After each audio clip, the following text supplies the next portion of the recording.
Get the Punch Club too. I'll see. It also seem very different. Yeah, kinda.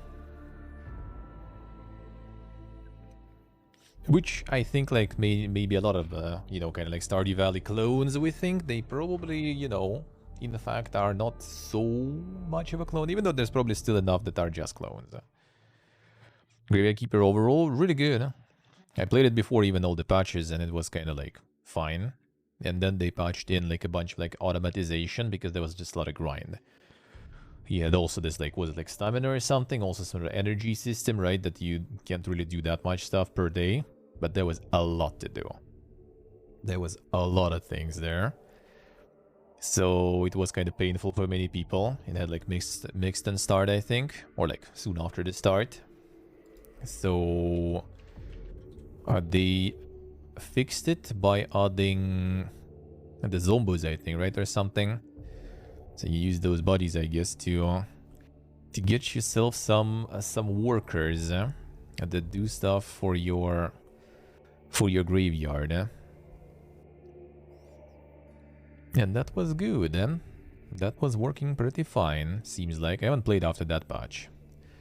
Yeah, I kind of got bought by the art, to be honest. Yeah, like the concept of, you know, like the Stardew. I played Stardew like way before streaming. Not way before, but like quite before. But yeah, like the art and like the concept in general, kind of like also, you know, like still sort of Stardew, but you know, with different vibe. That felt appealing, so yeah, streaming it for like 50 hours. That was good. I think they actually even like sent me the review key, if I remember correct. They were sending some like DLCs to it, but I think I didn't get it. I never really like, I kind of like was done with it, I guess, for the time being, so I never accepted it. You know, it would be nice at some point to maybe return to it, we'll see. Considering they kind of pumping it. Oh, kind of done with this already now. That was 19, 20, 21. So I guess already maybe done with them. By the looks of it. Absolutely hated Stardew, I see.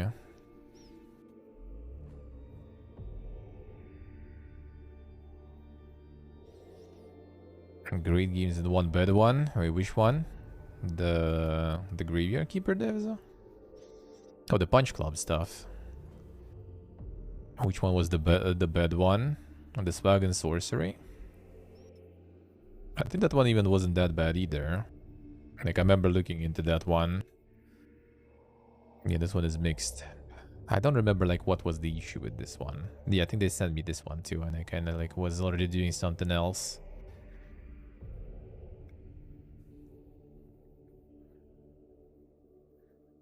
Yeah, it was relevant, but I mean, they kind of fixed that later, apparently, so... I guess that got fixed later. It's half a game, okay, I see. True save, true. That's not false, that's not false. Alright, let's scroll. So it's a sale, so right now there is not that much really to see outside of the sale itself. I kind of like how sale was like before, I don't know. For some reason it felt like sales before were just kind of like more interesting, I guess, to go through. Maybe it's just me though nowadays. I just kind of like don't even know what to browse really on sale. Not sure exactly. It's nice on Steam sometimes because you can like, oh no, Steam on GOG because you can see something like, you know, super old that you completely forgot about. So you just kind of like, oh man, that's nice. I can get that. And on Steam, that kind of like more rare, more complicated too, I guess. Maybe just the fact that I'm not really like, how would you say, buying much nowadays. And with all the shitfest going on, and with kind of lack of resources, and just trying to stick to the review codes and everything. It's probably that's why also, and just getting like some Game Pass and stuff, which usually kind of has that all that stuff. Like Mutant Year Zero, for example, was my lesson because it was like on the Humble choice, Humble Monthly back then, with something else I forgot. So I was like, oh, That's a good that's a good price for it. Even considering the regional prices, that was kind of good price. I was like, sure, let's get it. And then it was like free on Epic, I think, and all that stuff. And I'm like, dude, why? And I still haven't played it anyway. Same was with the Shadow Tactics. I also bought it. Oh, it's a good sale. I should buy it. I'm gonna play it one day. Got it on the good sale. Then it was also free everywhere you could. Like Twitch Prime free, Epic Games free. Nice. Good purchase, brother. So now I'm just like, unless I like really know that I'm gonna play something, I'm not even touching it. I'm not even touching it. No, the Diggle. Diggle's the good stuff, yeah. I think I even have it on wishlist or something. Cavabitorium on the 50% discount. Lots, oh yeah, the Hilux and stuff. That I could get maybe. Didn't they get Hilux on Epic also? Like if anything nowadays I'm buying stuff on Epic just because on Epic you can pay without, you know, jumping hoops and stuff. If you want to buy on Steam, you need to do some magic basically to get it and lose a bunch of money in the process too. So that's also part of the reason why I'm not, I guess, so excited for like sales and stuff anymore. Which I need to also kind of like look into into the options. I might get some better stuff going to solve the Steam accident to improve. Alright, what else do we have? The top sellers, yeah. Who was asking if the roster is still relevant? Sure is. Let's get actually SteamDB. I wanted to see something else, I think, there, but I don't remember what was that. Since we were talking recently. Yeah, here's Rust. It's not like super crazy, but yeah, that stuff is indeed very relevant, I would say. Indeed very relevant. Let's see how far did I say? I got Hilux 1, I see soccer, and the border farmer is going home too. Near Tomato. Oh yeah, Exit Primal. How did that go? Seems like people are not super crazy happy about this one.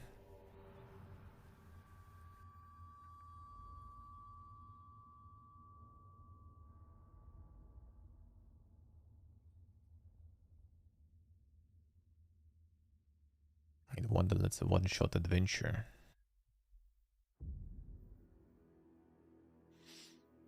Dave the Diver, yeah.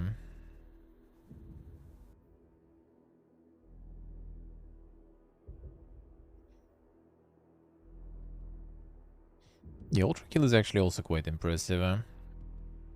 Very popular. That kind of looked to be like it would be like a little too dank probably for, you know, to be mainstream. Let's play the demo back in the day.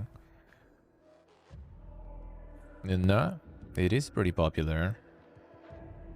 Dude, Tribes of Midgard also got a lot of reviews and stuff there too. Fallen Order. But this one is like the only one I'm kind of like sad about, the Jedi Survivor. Because I think I would enjoy that one. But that's gonna be unbuyable here. Seesock, I see. Tribes of Midgard was so boring, I see. I remember we played the demo on stream with viewers. Like in co-op was kind of alrighty, I guess. A Mechabellum test server. It was this the Coomer Souls, yeah. This one also like going somewhere. And then the Coomer is gonna coom, man. The Coomer is gonna coom, man.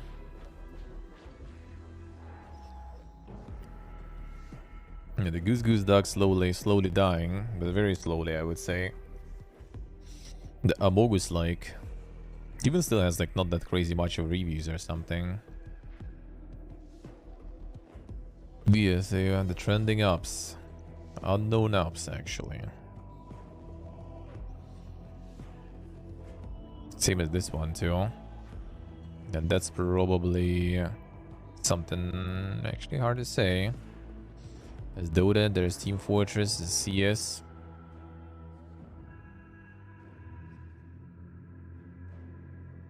See soccer, right? Too much Coomers, dude. Coomers too strong. Glory and Miserable Survivors DX. There it is, another one. Oh yeah, the Mortal Sin is out. Yeah, quite positive that was the super big graphics there. TF2 still standing strong, yep. Well, apparently some people say that there's like a bunch of bots farming stuff there, but I'm pretty sure there's a bunch of like if there would be no actual players, then bots wouldn't be farming anything because who are you gonna sell it to, right? So that means there is still the demand for that.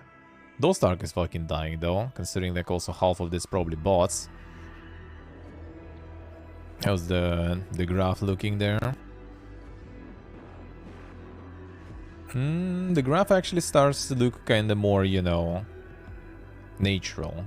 But yeah, you can still see like there's constant like 100,000. That's probably like some sort of like maintenance or something, and then bots kind of like starting rolling in.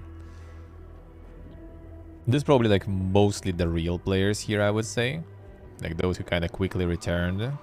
This is where like the, you know, the bot users started to realize that the servers were down and started loading them in again. And there it is. Everyone playing Diablo 4 now, probably. So it's still probably like the bot galore. Some patch there, I guess, and that is just kind of, yeah. This I think was the big like the bot calling there. That's probably when it went down hard.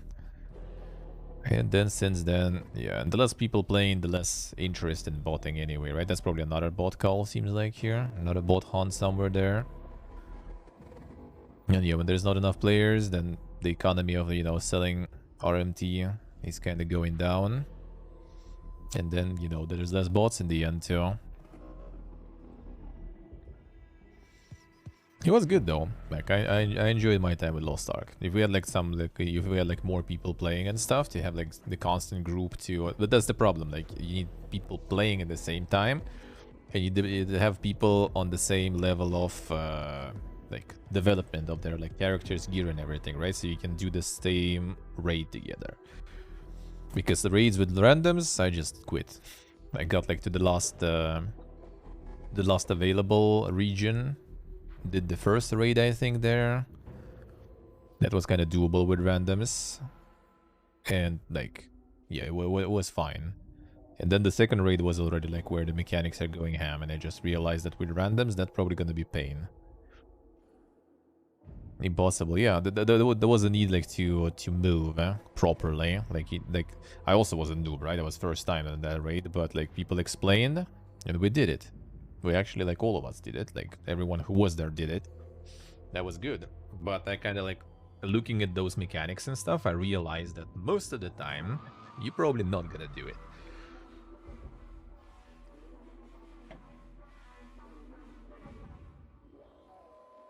And the schedule shit that lost you. The schedule I didn't really mind too much, but yeah, the random stuff was a bit too far. A bit too far. I really enjoyed doing all characters there too. That stuff I really enjoyed. And the fact that you kind of need to, that actually was kind of, for me personally, that was kind of good, like, mechanic, let's put it that way, I guess. Like, playing multiple different classes, multiple different characters, that was good for me. But I can see for some people that might be too much, though. That I actually enjoyed.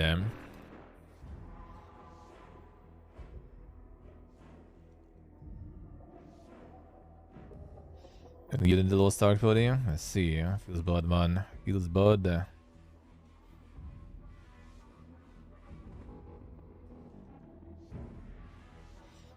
Yeah, we were the early access games being on sale.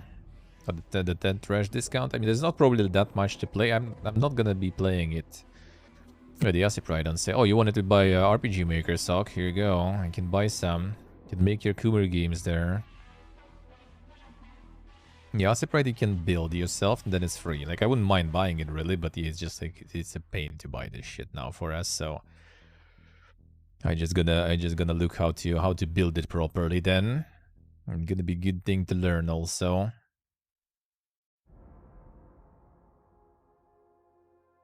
Gonna be a good thing to learn.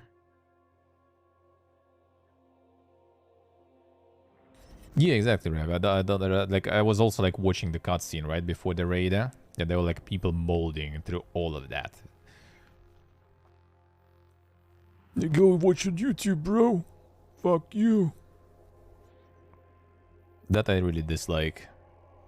That's why it's nice, like, what it was good at, like, a New World, for example, right? We just had our own group, like, one full group for most of the time, right? Where we could just go and do the boss and stuff ourselves. And no one is molding that someone doesn't know what to do, right? And everything is just kind of chill. That's good. Like, that way, I'm down to play MMOs. When we have our own community going in, I'm down. That's whatever, like, raids, anything. That was fine. That is good, eh? Yes, okay, I see. Yeah, that is part of why I quit Lost Ark. Because, like, I either would need to watch, like, the videos before that, which would be weird on stream too, right? Like, why? Yeah, it's just kind of, like, performance anxiety and stuff, and going, like, a full noob also would be kind of bad. So I just decided not to.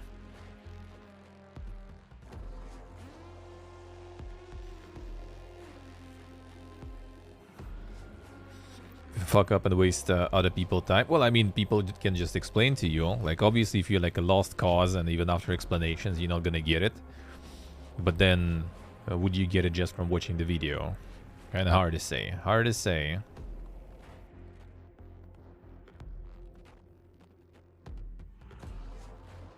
Yeah, see, Secret, I see.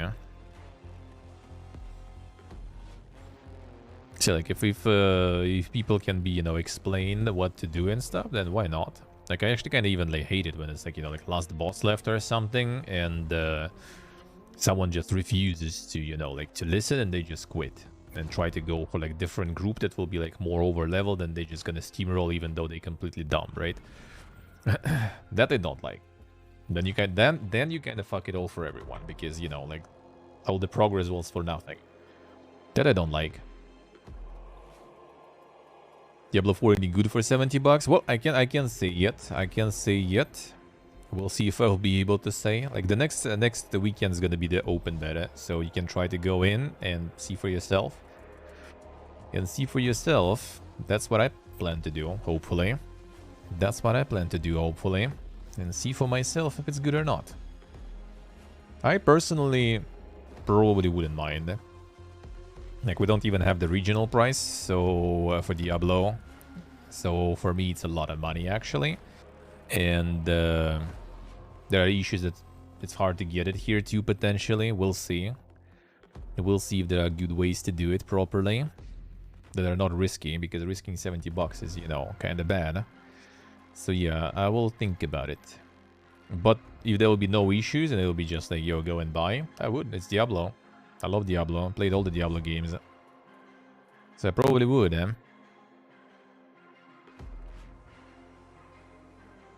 It's also in June, right? I don't remember. I don't think there was anything else I would be personally interested in playing around summer time that much. So I probably would just go for it. Grind it up on stream. Maybe even like off stream just with my friends. Could do. Like, I know one of my friends for sure gonna be playing it, probably more. So we will most likely have like the full groups just like running. That would be nice. Like we did do Diablo 3 back in the day. So it's kind of more for me, like, you know, not about the game, but about like the everything around it. Let's put it that way. But yeah, 70 is a lot. 70 is a lot though, so.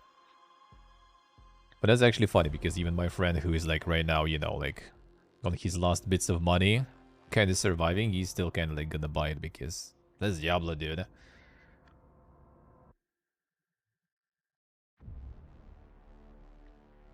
Terraformers 20% sale, eh?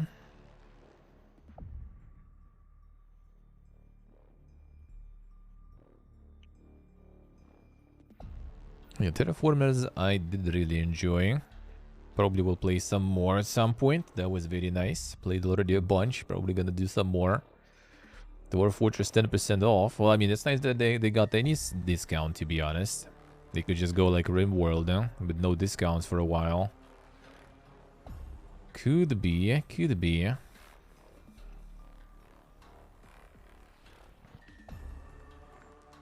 Yeah, Diablo 4 looks better in that sense. Apparently cinematics are good, story is good, at least those things are good, so that's already kind of good in my book sort of. Like Diablo 3 back in the day I just bought. I literally went through the story, and that's it. And then I think I returned for the expansion, right? I did the same again. Like, that was just, you know, single player game for me, for one run. And then already way after, with friends together, we went in, and then like for a month or something, we were just like grinding out, you know, all the stuff, all the rifts and everything. That was nice. That was nice.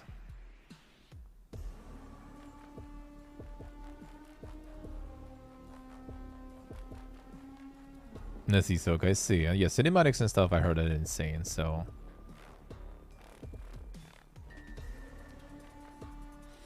Nerds play those games, there's the money. I think it's kind of more of a, like, these are like very specific like experiences and stuff. Same with RimWorld.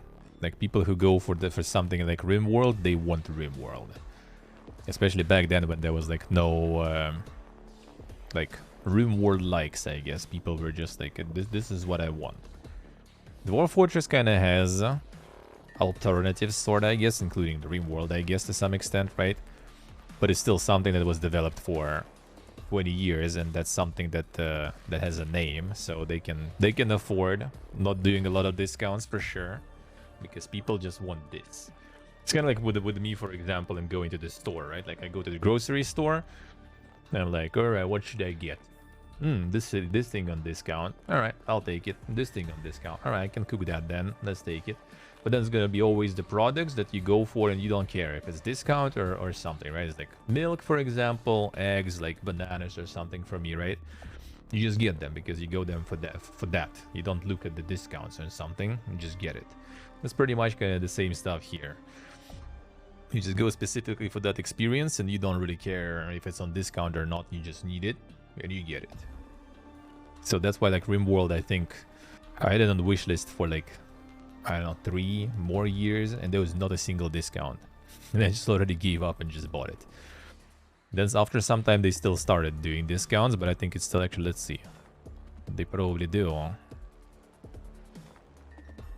Yeah, the Paragon levels, I agree with that one. I don't really like that stuff. I'm not really into it, like my friend was explaining to me. Like, he's farming a lot. So, and yeah, I'm not in general sold on that concept. Yeah, I guess RimWorld got a little bit of a discount now going, right? 20%, alright. 20%, that's quite actually. 4 also have Paragons? Yep, they do. They do. He sold Triselo. And that's exactly what I kind of like don't like with the cons. Like Paragon on its own is not good for me, and not a huge fan. But adding like the dailies and weeklies, in my opinion, is only making it worse. Because with dailies and weeklies, you're not just, you know, kind of like not progressing in this particular season, for example, by not doing them or not playing it, right? We also kind of like go behind on the Paragon. So for me, it's not that bad though, because I'm not competitive on that. I'm gonna probably like play a little bit, uninstall, play a little bit after like years probably, right? Whenever I feel like it. So I don't really care. But for people who do care, I can see it being annoying. So like, unless you just like, if you want to be kind of competitive in seasons, right? And your development in the seasons, they either need to make like some sort of like clear seasons for competitive stuff. So people who go like racing for the first, for example, they have no Paragons, nothing involved. If they do that, that's kind of cool. Or you just need to kind of like go to work. Every season, you need to farm up as much as possible, so you have your Paragon up to like the right amount that you need.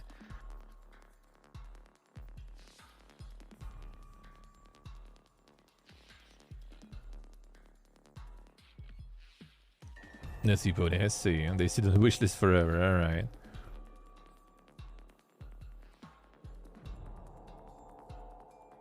The end game is gonna be for with the seasons. We'll see. I'm more interested how they're gonna alter the seasons, because in Diablo 3 I think altering seasons was like non-existent. Like whenever I ask my friend, it's just kind of like, you know, you go in, you have like a little numbers changed on the sets, basically. Maybe some new set here and there. That's already big pog. And then most of the people already, like, in a couple of days, they already do their, like, billions of damage. They run everything they could run, and they just kind of quit or something. That's what I've seen before. It's like no new mechanics, no new, like, content or something. Just, like, the same. More of just the same, basically. So yeah, not sure. Like that is more of a question for me. Well, it's not even a question really, because I don't think I'm gonna be like super into leagues. But leagues are kind of nice though. So whenever I feel like returning to the game, to Diablo for example, right, I would be like, oh, there's a season starting at that time, and I kind of feel like playing it. So let's just join up on that season. Nice. That's the only use for seasons I have, I guess. There. How's it going, Soltriz? Alright, let's see some upcoming. Usually, like, during the sales, you can just forget about that. Like, some upcoming stuff. Pillar new releases. I think pretty much everything is the same. Like, Ixion somehow. He's, like, out of early access now or something. Or is it in popular releases now?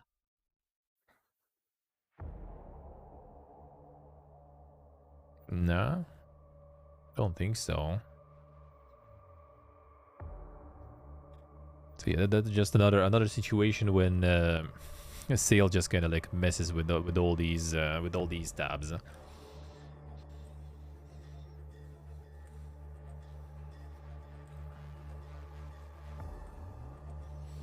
MMOs not about leveling. Oh, the pony MMOs are not about leveling for a while. I think it's only old school MMOs are about leveling now, like Ragnarok or something. That's the boomer take, which I can relate. I like that Asian MMOs, man. When leveling was already the content. Now you just get the max level in like a few days, and then you do the end the game. Yeah, didn't you play New World with us? Yeah, New World game just starts at that. The New World is kind of like maybe a little bit in the middle. I wouldn't really even say so. You can level up in a few days too. Don't remember how long it took. Was like maybe a week maximum or something it was to get to the max level. Yeah, nowadays game starts at max level, which I don't like though. I'm not a huge fan of that concept, but it is what it is, I guess.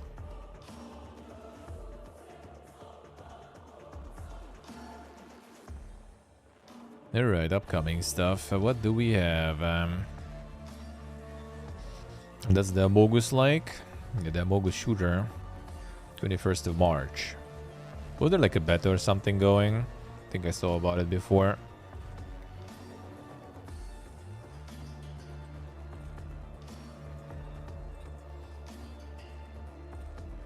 Could be, Pony, could be. I think just like doing like the leveling as content has the benefit of just kind of like giving you like extra carrot on a stick there. So you just kind of like do the same grind basically, do the same things all the time. But when you also level through that, it feels just better. Like it's not just you sitting there farming some item that drops really rarely, which is already good motivation for me personally. But you're also farming some XP and stuff, so that's not bad, nah? Hated the career grind phase? I mean, it depends, though. Like in Ragnarok, I think it's actually nice. As soon as you pass, like, the boring part, which in modern Ragnarok versions, they kind of sped up. Like, the part when you actually have, like, almost no abilities, or, like, not enough mana to use any abilities, when you kind of garbage, right? And that's just, like, plain, like, annoying to do anything. But as soon as you get in the fun part, that's fine, I don't mind. That actually kind of even, like, satisfying. When the grind is done well. For me, it's satisfying. Ragnarok Online, for example, is meditative experience for me. I can just get in the area for a while, get all I need there, and just kind of, like, turn the brain off, you know, just autopilot through it.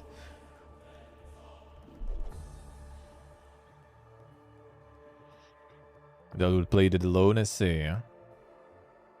Well, I mean, true, kind of true, huh? Well, I mean, you still kind of leveled alone, though, and everything, right? Well, in a group, but in a group with the kind of randoms and stuff, right? And you still kind of do level alone. Like, not always were in the group, right? So you still kind of did it alone, huh? And the group was more like a motivator to play it, but you still kind of play it on your own.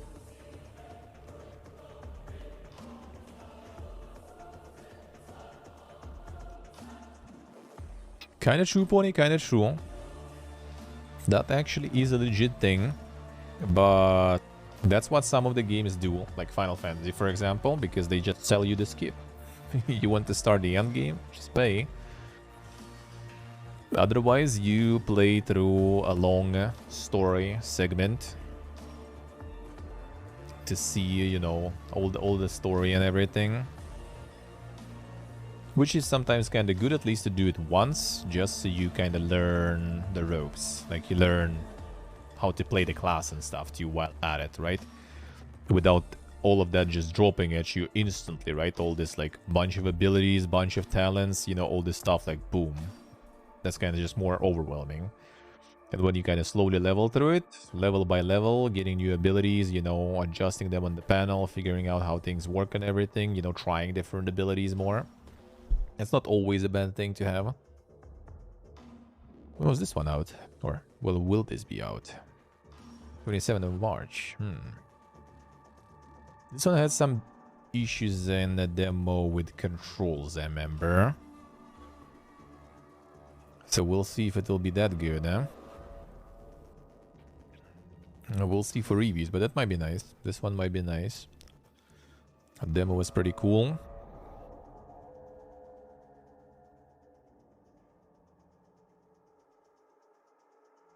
It's supposed to kind of prepare you for the actual stuff, you know, so like you go to some local little boss and you already kind of learn, okay, when this thing is on the ground, that means boss gonna like shoot there, right? If this thing is on the ground, it's gonna be slam here, and there's gonna be swipe there. So it's kind of like, it teaches you things so it doesn't like, you know, drop at you instantly.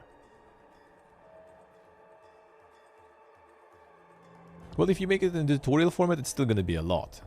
Like, imagine, like, I don't know, like some MMO with like thousands of abilities, right? Like a bunch of stats, bunch of different things going on, and in one tutorial that's just gonna be like a lot of text, a lot of stuff, and a lot of people will be just like, fuck that shit, dude, I ain't reading that.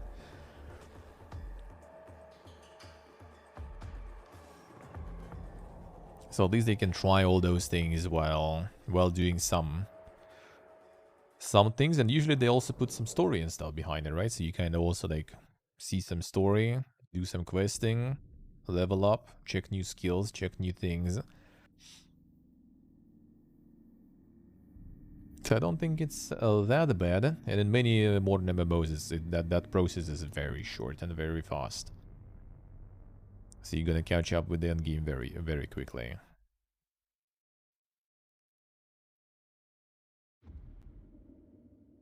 Ooh, Eternal, 28th of March too. We'll see if I'll manage to get my hands on this one. That would be nice. That would be kind of nice. Demo was very interesting. That's what everyone was waiting for a while. Now we got the date. Now we can play soon. And full release too also looks like. That's good, huh? Even a pre-order. Pre-purchase offer. Free upgraded deluxe edition. The soothing original soundtrack and beautifully illustrated digital art book. Damn, son. The value. The value.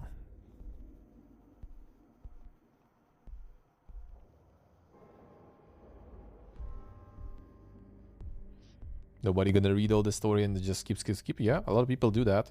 A lot of people do that. It doesn't make sense in some situations.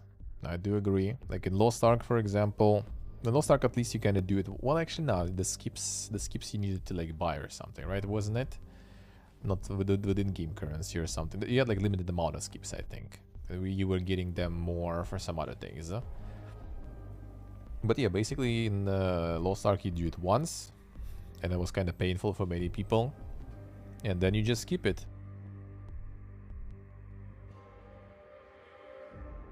No, some people, that's the thing. Some people do like it, right? Like some people do like the story. Some people do care about the story and stuff. So it's better for them to add that. Like a lot of people in Final Fantasy XIV care for the story, for example. There's a lot of people who don't give a shit whatsoever. But there's a bunch of people who do like it, so it's better to have it and have an option to skip it than to not have it. Yeah, exactly. You can do it in many games. You can do it in many games. This was very nice. The Grim Dawn was for free also in some places already, so... Yeah, we already had some of that back in the day, I think. I don't remember, was it GOG or something?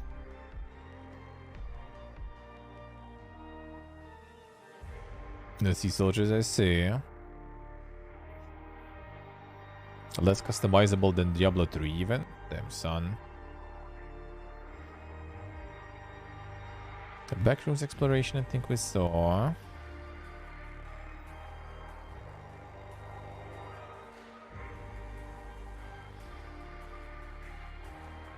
Storyteller. Puzzle. Interactive fiction.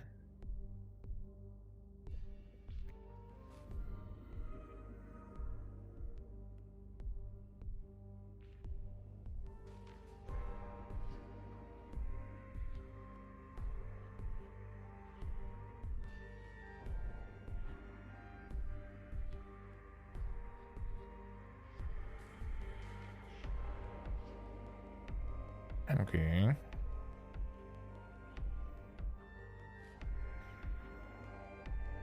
So that kind of puzzle, alright. I guess.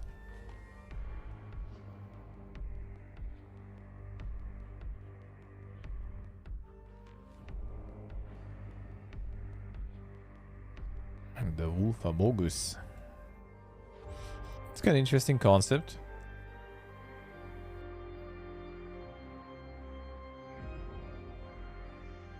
Create your own twist on stories familiar and new.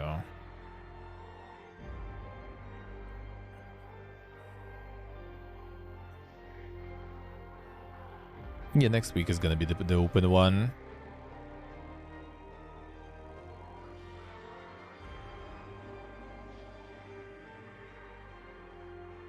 That's kind of nice. And their next game? Oh, didn't they say they work on something? I think there was recently something about the studio. Like they're doing something. Weren't they like bragging that there's gonna be something super dang that they're working on?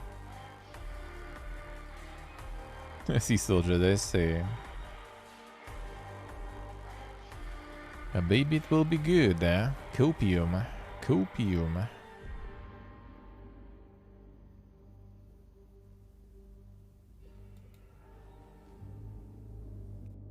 Short game about an average white-collar worker and struggles to find meaning in life, full of constant overtime and isolation.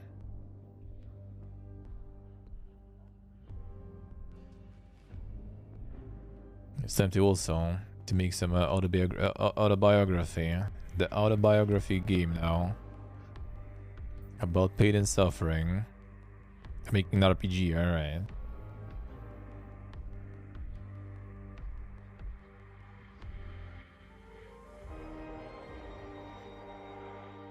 I can't do art though. We'll see. Maybe chat can make me even decent art. Doubt it though, but we'll see.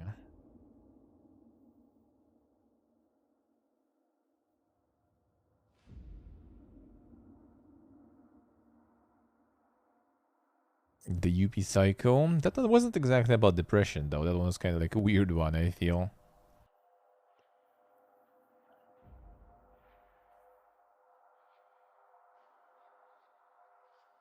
Not exactly my genre though, but seems nice. Let's see, Rev, I see. Sounds good, eh? Ogu. Oh yeah, true state. Now I remember, yeah. Yeah, they said that they're gonna show them who's the boss of this gym. We'll see.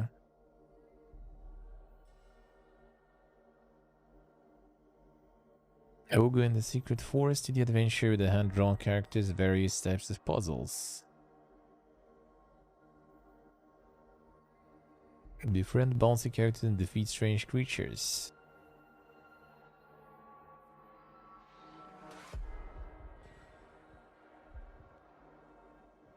Yes, yeah. Well, I mean, they can make like good art for that and good music too. I will see if they can make the rest. And that's something that people want. Not the art and music, really. But I mean, you never know, though. Maybe they'll make some, you know, like a very, very accessible baby's first ARPG that looks good and plays smooth and with nice music and everything. And it's just gonna be kind of like the 20 minutes till dawn phenomenon, you know. Just made something available for the masses. Without like being like too grim dark or something, you know, just kind of like cute and nice. Turn-based zombie roguelike RPG. Group of survivors from the doomed city of Riga towards the ferry sailing across the North Sea. Scavenge supplies, fight with zombies, decide the fate of your crew. That sounds nice. That sounds like a nice game. They have the map and everything too. It's exactly mine.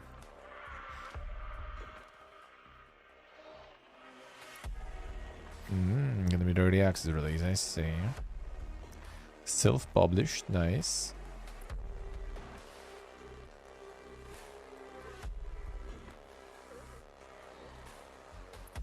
Another guild, then.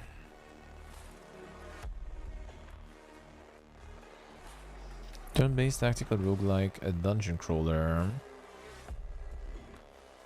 Command expeditions below the earth and desperate attempt to cure a strange plague. Explore, camp, and fight. Before heading back to resupply, I see.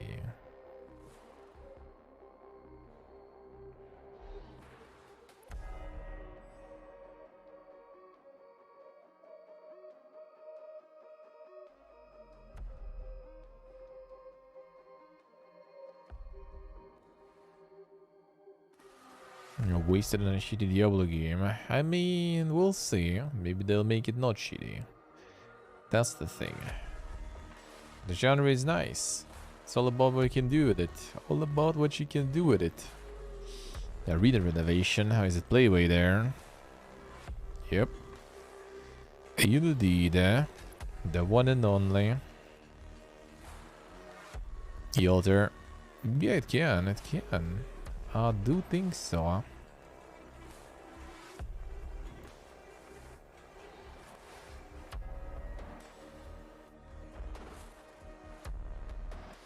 Death Roads.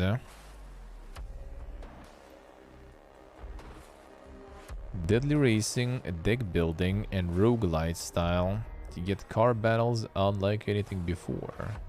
Damn, that's some dang shit there. Choose car, driver, car, weapons, sponsors, overcome tactical encounters.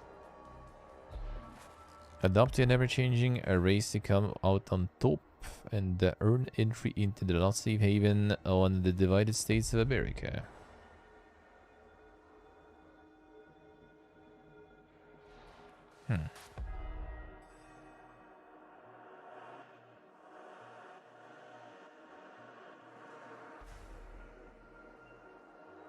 This actually might be kind of nice.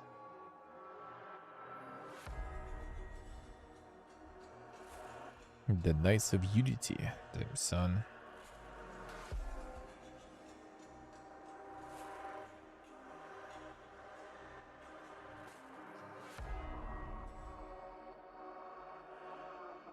Already flushed Titan Quest. I kind of couldn't really get deep into that too. I tried back in the day, like long ago. Didn't really get into it too much.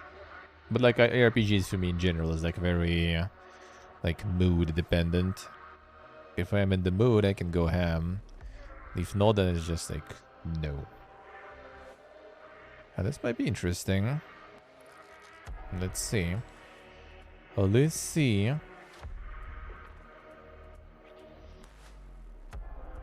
Well, let's monitor this one.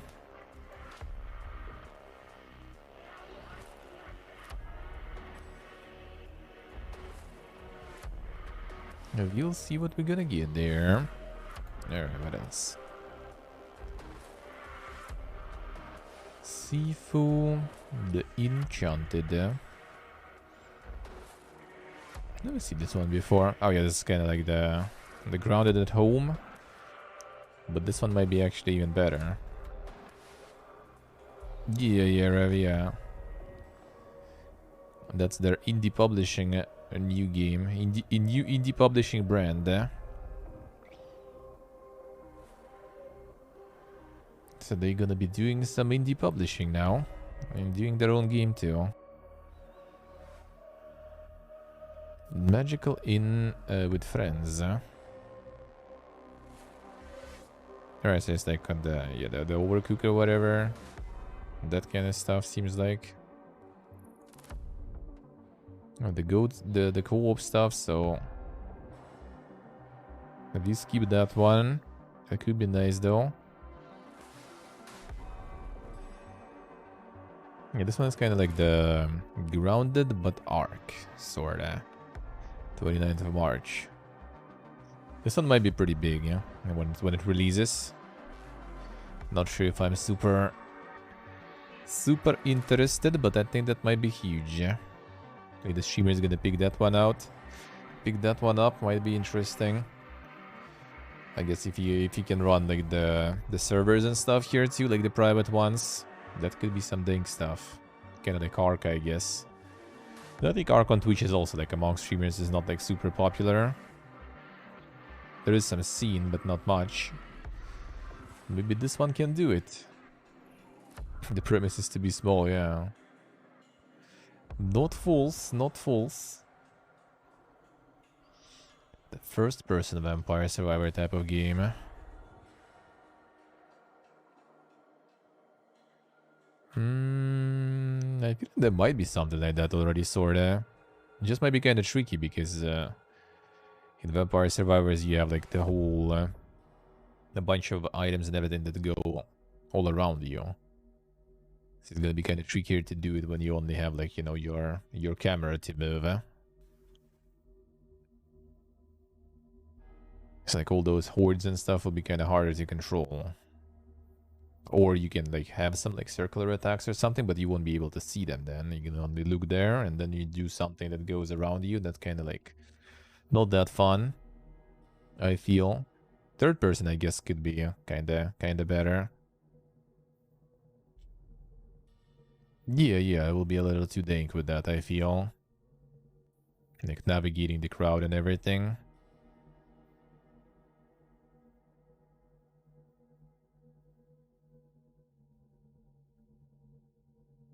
Alright, that was all the upcoming ones, right? So let's see.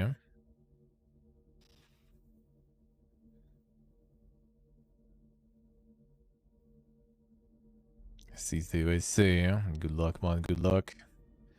You can do it. Ah, this one again. This one again.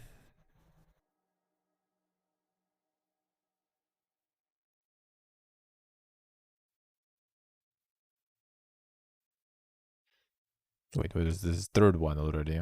The fuck? Guys are pumping. They just like got some scuffed super little like horror stuff going. The first one. You copy everything from Poppy Playtime. Puzzles are not puzzles, just add more game time.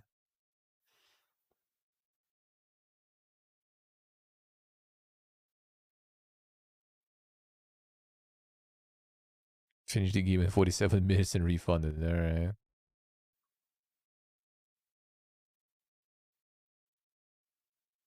Very competent in his execution. Yeah, the guys just kind of like nailed the first game somewhat, somehow.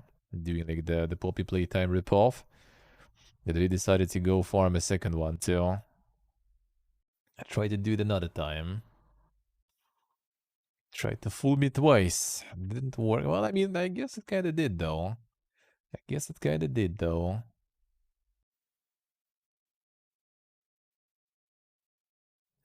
soundtrack. There we go. The Aldi playtime, yeah. That doesn't have the first one in here for some reason. I think first one was free or something, wasn't it? But the Poppy playtime also managed to get like somehow get like a viral in a way you could say. What was the first one? Yeah, first one was free. Okay, yeah, I see. So it was free. It kind of like got somewhere. They instantly added like the link to the merge store. I think it was in reviews. Best crypto miner ever played. Insulted the horror genre. Can't sex the bird, alright. Makes Poppy playtime look like a masterpiece.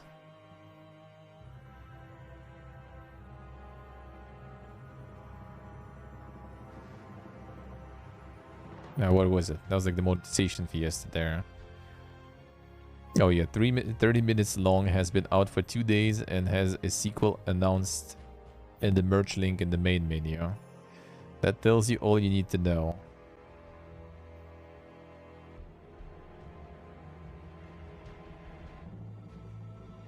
Poppy playtime and its consequences have been a disaster for modern indie horror. Alright.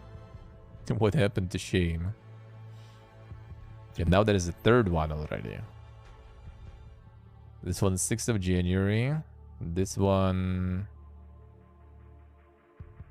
Second one... 3rd of March. And this one is already... no month yet. 2023 though. It's coming. It's coming. It's already coming. Respect the shamelessness, yeah. This is the Giga shameless stuff.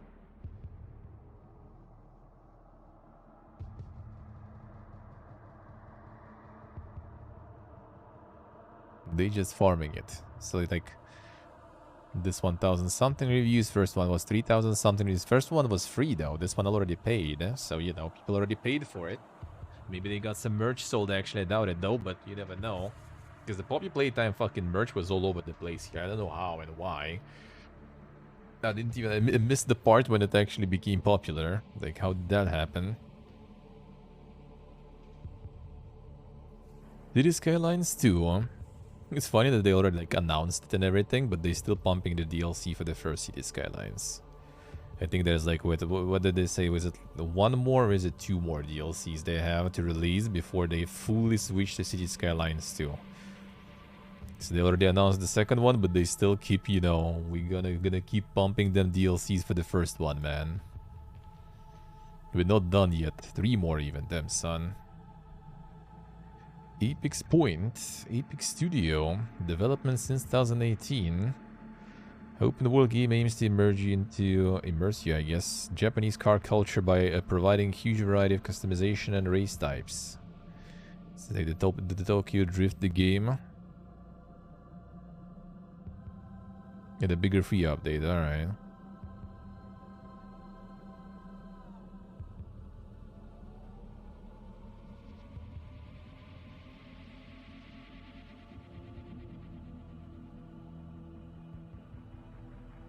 That's the Dane car, dude, huh? What does Dane car do? Show us. Winter car, yeah.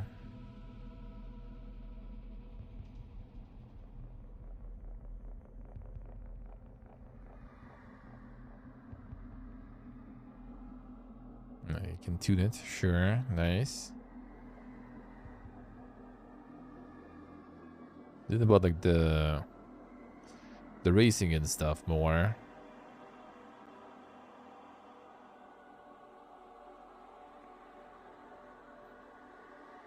I suppose like you already tell like to beat it while you're watching all that. You don't need anything else.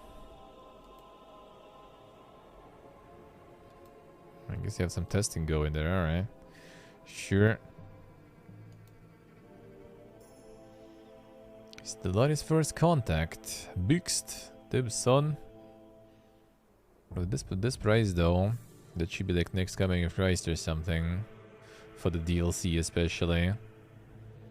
I can buy terraformers for that price again. Paradox being paradox there, I say. Short horror game with realistic graphics, touching storyline and scary moments.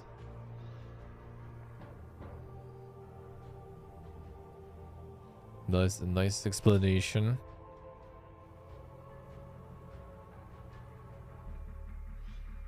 I haven't played this one yet. Damn son, I'm missing out. I'm missing out.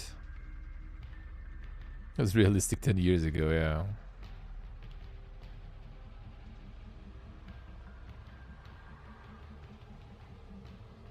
Psychological horror. Unreal Engine 5. Damn son.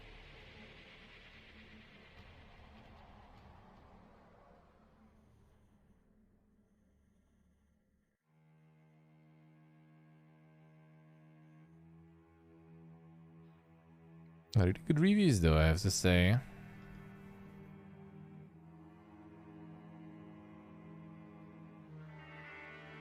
Really good reviews.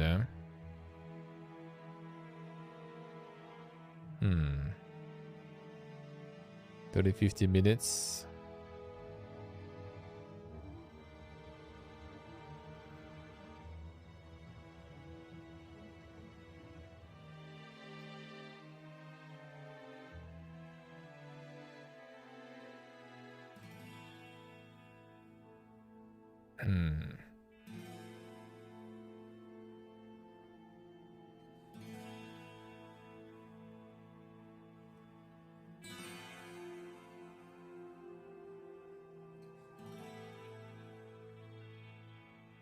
Some interesting review stuff there, though. Seems like a lot of people just played for content, for streams and everything.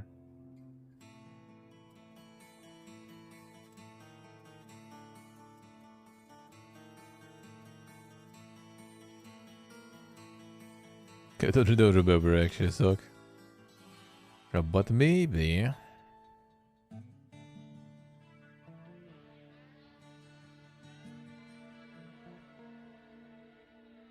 Yeah, maybe it's time to switch, dude. Maybe it's time to start doing the indie horrors. That seems like, you know, the audience is ready for everything here, for anything rather, I would even say. Even though, as I said, like after watching that video how to make like the PS2 graphics fast, I got interested, because the horror would be the best genre for some stuff like that. So you never know. You never know. Could be one day. Yeah, the apocalyptic vibes. They're pretty good. The GZ Doom. Played the demo of this one. Played the demo of this one. Attempt to make sorta kinda stalker-ish stuff on the Doom engine. Not bad, not bad.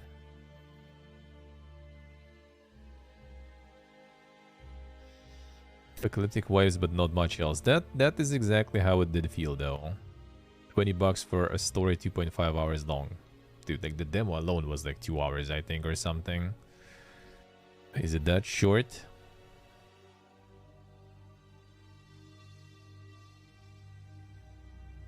Yeah, for $20, that sounds a bit not that good.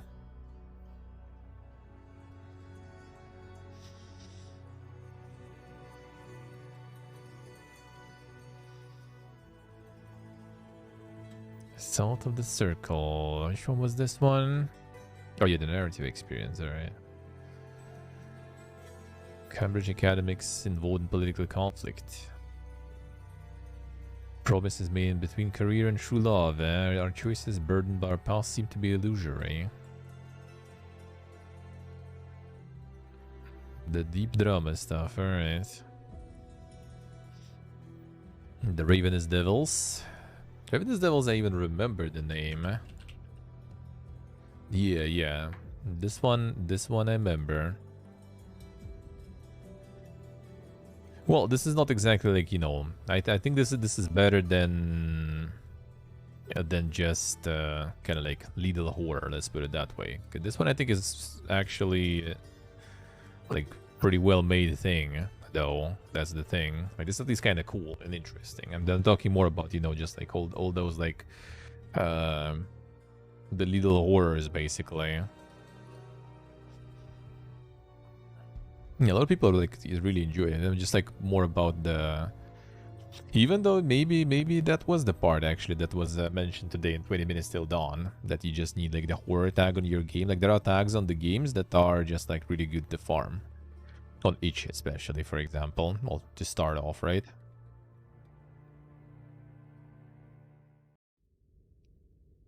And the theme carried it.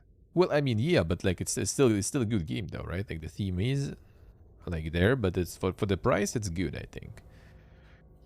Like even if it'll be about something else, like the theme kind of like, yeah, gets you baited into it, I guess. Yeah, like there might be like other management games that are like even better and stuff, but the price is low and yeah, it just looks kind of like interesting. Just a little kind of unusual, let's put it that way. See if what did I say? Big Man 2 still going. Yeah, more about the fact like not like the horror theme in its own is fine, right? It's just like that there's a lot of like games that are like very small. Like it's a good genre to practice for like 3D game making, I feel. Because you most likely will easily get a bunch of people to play, because like a lot of people just looking for those all the time, right? Like a lot of streamers and content creators like constantly look for different horror games and they're ready for anything even super scuffed, right? So you kind of guaranteed to get some like players, get some feedback, you know, get yourself out there, right, with your games. That's good, I think. That's smart. The thing is, like, not sure I like about the perspectives, but I mean, that's a good thing to start from. I mean, even to be honest, to make the horror game, I mean, that might be my 3D game experience if I'll get there. We'll see. And that'll be kind of interesting because I'm also myself not super a horror connoisseur, but maybe that's gonna be a good thing. Maybe I'll try to go logically about it and like, you know, what would be good for me when it's kind of hard to get me scared or something.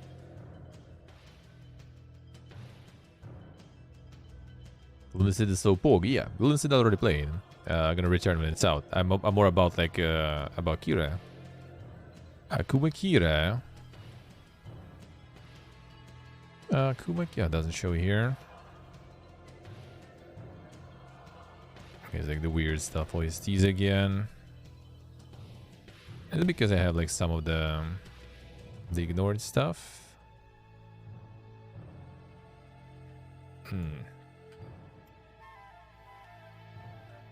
Weird.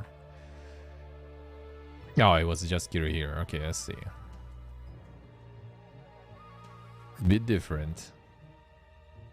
Yeah, it's just like a bunch of like kind of small horror games of many different types and kinds. And then boom, Lunacid.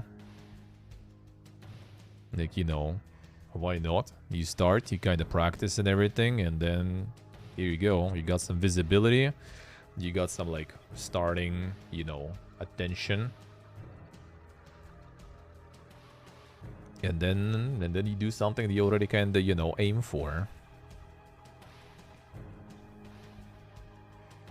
Dark already, or I mean, it could be. Dread Delusion, yeah, the Dread Delusion I'm also waiting. It's on my wish list. It's on my wish list.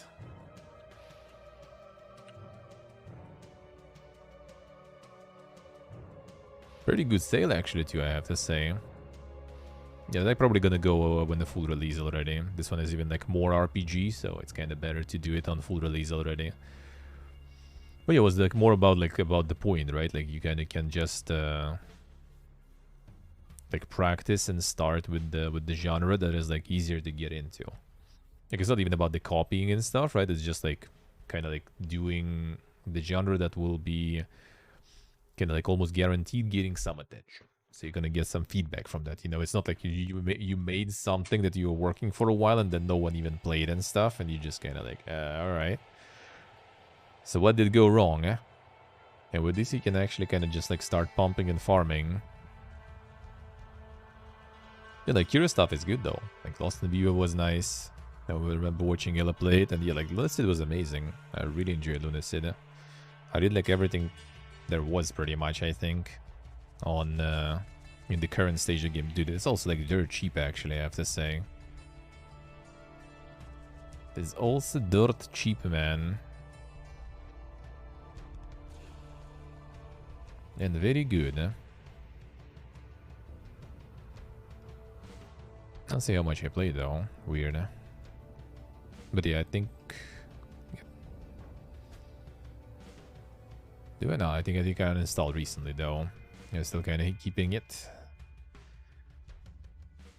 Mortal Shell. Mortal Shell was like for free already in a bunch of places too. So I guess.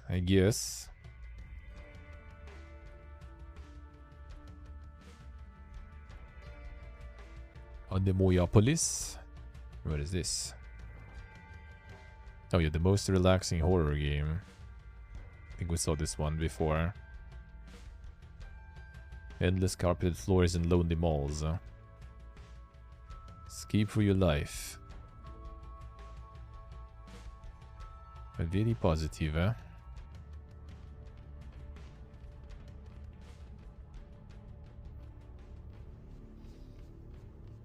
Many episodic games anymore? No, I think there's plenty. I think there's quite a lot. I think the episode situation is the same as prologues, kinda. It just gives you like more entry points that get the spot in. Like it's different type of marketing. Like for AAA studios, it probably is kind of pointless to do, than for any big studio. For small, it's still good. Like you make this one chapter 1, you get like, you know, come on, Foster Gibbon, do the thing. Like you get yourself the spot in like chapter 1, if you're lucky, obviously, right? Chapter 1 gets like popular new releases, chapter 1 gets like upcoming, chapter 1 gets added to Steam Next Fest, right? Farms the wishlist and everything, then you kind of try to pass as many players as possible to chapter 2. Before chapter 2 is out, it also gets in like upcoming, then it potentially gets in popular new releases, then it also gets in the next fest. I'm not sure with chapters actually how it works, because Valve was kind of like restrictive with Next Fest, so people can't farm. Like Next Fest, you get one shot. You go to Next Fest with your game and it's over. Like only once. You can't go anymore. So I'm not sure if they fixed it with the chapters, because I think I read they did change it with prologues. So like if you make a prologue of your game and then you kind of try to go with the full game also in the Next Fest, that's not gonna work. But with chapters, I don't know, maybe it does. So you go like Next Fest with one chapter, then you go Next Fest with another chapter, and you know, they might all fail, but the one or maybe more can just explode and all good. Eh? So that's actually for like the smaller independent developers. I think that's also kind of smart move to do it with chapters like this. You just kind of like have more landing pages and entry points for traffic on the Steam store. So people find chapter 1, they play, they like, they go for chapter 2. People like see the page of chapter 2, they're like, oh, what is this? Why is this popular? Oh, there was chapter 1. Oh, why is chapter 1 popular? Let's try chapter 1. And you can make one as a, for example, prologue. Make chapter 1 free, and then, you know, more episodes with monies already. Could be, could be.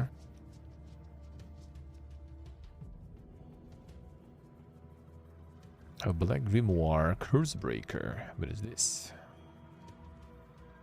Story-driven medieval fantasy adventure inspired by old school RPGs of the past.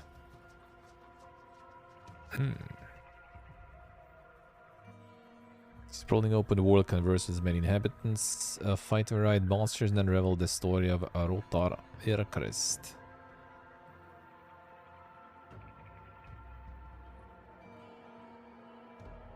Hey, go Chadelo.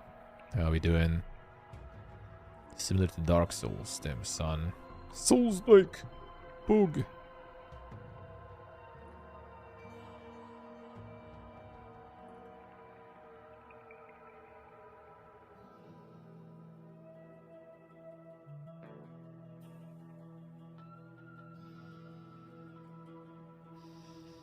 kind of looks interesting even. Is it some... The Asta Libra? Yeah, that sounds familiar. That sounds very familiar. 93% positive too.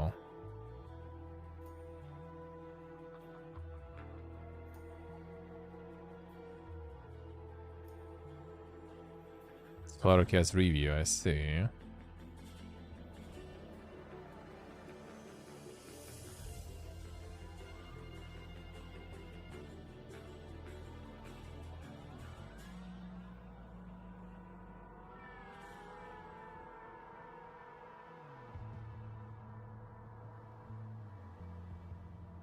Alright. Interesting. Might be kinda curious. Might be kinda curious. Libra, we'll see. 1 second. I forgot. What was that? Franchise hockey manager. Insane. Oh, it's the out of park. The OTP, yeah. They did like golf or something, I think. Sports games though. Why? Why are you showing me that? Actually, why? Similar to Cosmotier and Zombie Cure Lab. Well, I guess that's the manager, yes, so alright. Probably. Probably kinda makes sense then. Time Wasters. Shooter Bullet Heaven, a roguelite. Okay, so the... Okay, yeah, Vampire Survivors. There we go. Very positive. Yeah, they still farming, dude. Like, you see, still can do some Vampire Survivors alike. I wonder what you need now to make it, like, good. Like, is it, like, the looks you need? Because I think at this point, there's already any kind of looks, probably. Or do you need, like what? Like, from here, I don't really see, like, some crazy differences. Like, you don't shoot yourself with the, like, in 20 minutes till dawn, for example, right? You don't control shooting. You just move, HLD's low. And things like auto-go. Equip and upgrade weapons. Oh, bend the timeline to your advantage. Not sure if it's just a phrase or it actually is a mechanic or something. Safe, I mean, I guess. Movement with boost upgrades, upgradable auto-firing weapons, captains with unique upgrades. Go to immediately unlock upgrades, 10-second waves of enemies and destroy lights as fast as you can. Unlock, establish, protect planets and provide bonuses. Meta progression by collecting space cubes. So this is like literally nothing new I see here. Iframes for ship collision. With enough additions and unique ideas that it feels fresh and interesting.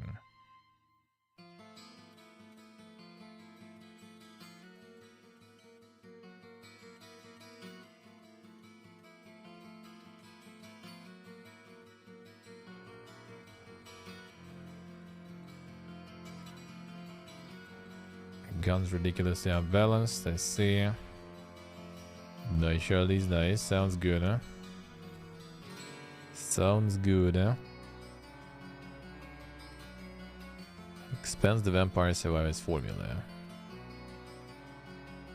Vampire Survivors in space. Yeah, I don't really see like anything new there. The Charlize, well, let's hope so. Let's hope so. Go to immediately unlock upgrades. The different characters already, like, in all of them. The auto-firing weapons, I would say, like, 20 minutes till dawn is even better because you control the weapons and reload. At least, you know, something different. Ship movement with boost upgrades. Well, I mean, you have rolls and stuff in 20 minutes till dawn. For example, just gonna be comparing since we read about it today. And that's pretty much the one I played the most, probably, out of all the Vampire Survivors likes. Second waves of enemies destroy lights as fast as you can. I mean, same stuff. The waves of lights, nothing new there. Unlock, establish, protect planets that provide bonuses. You know, that pretty much kind of like the passive bonus that you can unlock. Like basically like meta progression is the passives you can unlock with the currency, just like also in 20 minutes till dawn and stuff. And this is just different type of unlocks. Like not with the currency, but through some missions or something. So yeah, I feel like it's just the same really. Which is like, that's exactly how it goes, huh? I'm just like surprised that it's still, this one was out 10th of March, yeah, and it's still, you know, you still can pump with these.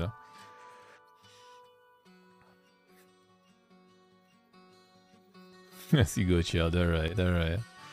Yeah, there is a bunch. Like Soulstone Survivors was also, that one probably pretty huge. Yeah, this one is huge too. And like, it's been almost a year soon. And they're still pumping like crazy. And like some of them add a little bit to the concept, right? And some just like literally the same. Which is, I mean, it's fine, it's just curious to me. It actually looks good, yeah. Yeah, I'm just like trying to figure what exactly, you know, makes it click now. Because it's almost a year. There's like thousands of these already, and they still manage to pump. Like it doesn't seem like it does much different outside of looks. Everything is pretty much the same. Well, like on the whole, you know, space environment and the looks itself.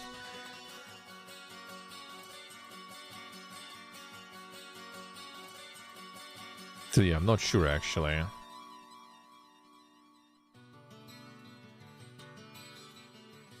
Vampire Bloodlines too soon? Yeah, about that. I didn't rotate to see some unique ones. Well, some of them can add a little bit. We did a like red article about 20 minutes till dawn.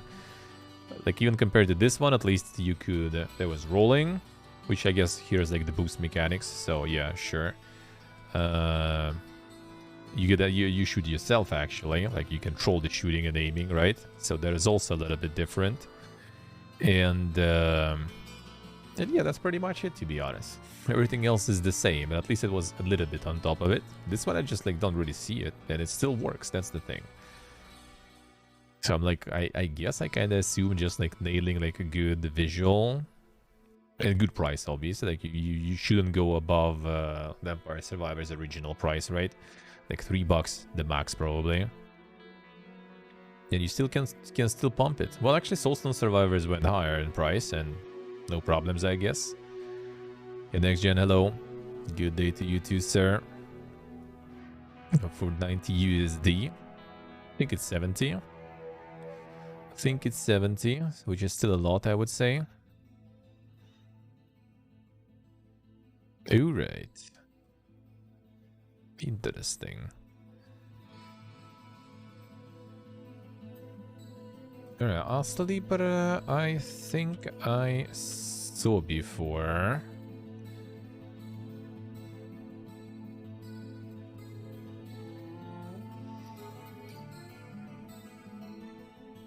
Oh yeah, I think we saw this one before. Some dang reviews there indeed for this one. The Weeb stuff. The Metroidvania stuff, I guess. 2D action RPG. Ah, see. 14 years, damn son. That's a lot of time. That's a lot of time.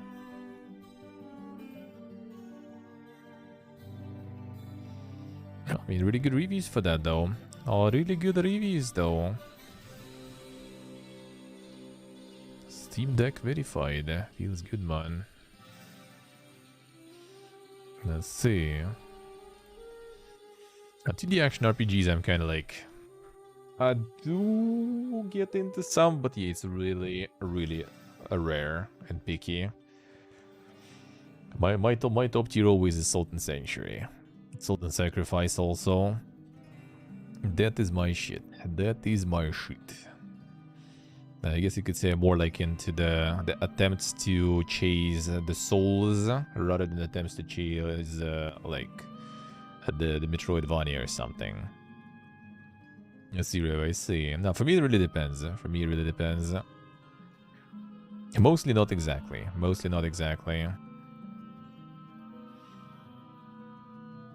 Yeah, Blasphemous I enjoyed. Sultan Sanctuary I enjoyed. What else was there? Same with Dead Cells. Well, Dead Cells I also did enjoy. Yeah, I guess Dead Cells is a bit of an exception though. Like, it's not leaning towards the Souls. But something there was still kind of something I enjoyed. Again, the classic Metroidvanias rarely I do get into.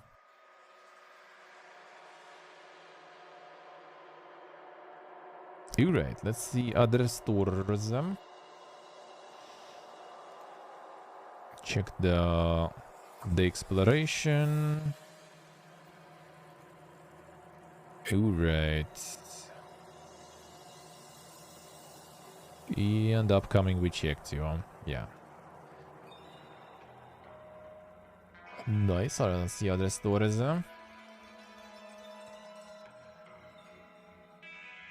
See what's on the other stores. Yeah,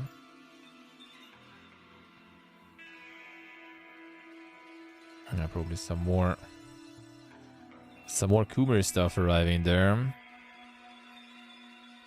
Outer Worlds is a good game. The HD remake though seems like garbage though. HD remake, like, sounds weird. Like, the game was like what, 2-3 years old. What remake, dude?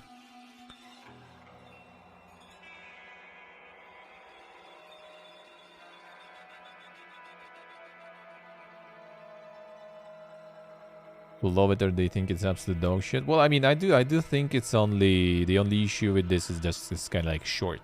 That's pretty much it. Like, people expected it to be more massive, huh? Like, especially considering other RPGs they did, right? People were expecting more variety, more of the choices, more of the quests and content. And it was not that much. But other than that, what was there was decent. The gameplay was fine too. Like, it wasn't, you know, godsend. It wasn't the New Vegas 2 or something, but it was solid. I enjoyed it. I enjoyed my time with it. Absolutely.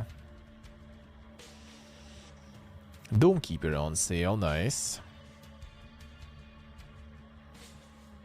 The freefall and quality. I mean, I didn't like some of the quest chains and stuff on some planets. Like, they kind of felt lacking a little bit. But I think that was the issue, that they had like the indie publisher, the private division, which is the Take-Two division.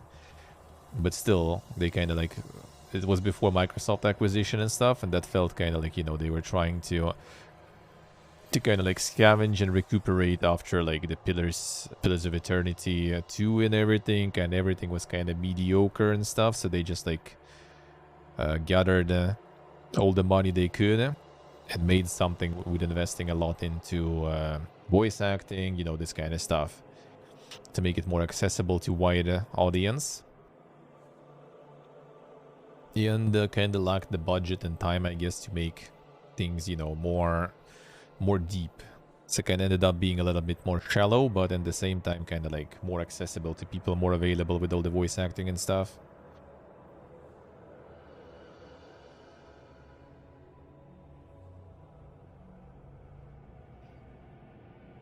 The next gen then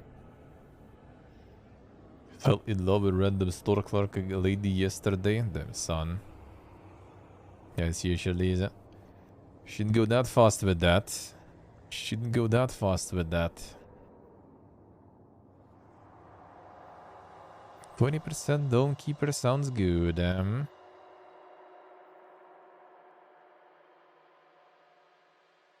The Outer World Spacer Choice Edition already 20% sale. Nice. I guess the release discount should be even more.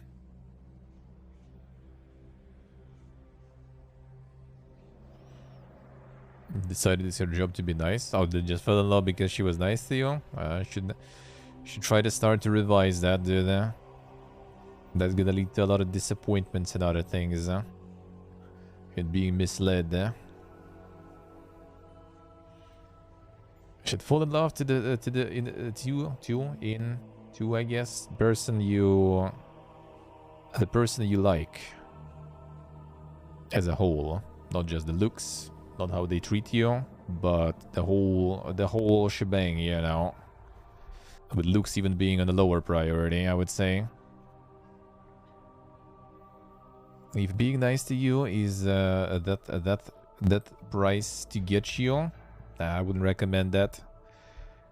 That's gonna be a lot of disappointment that way.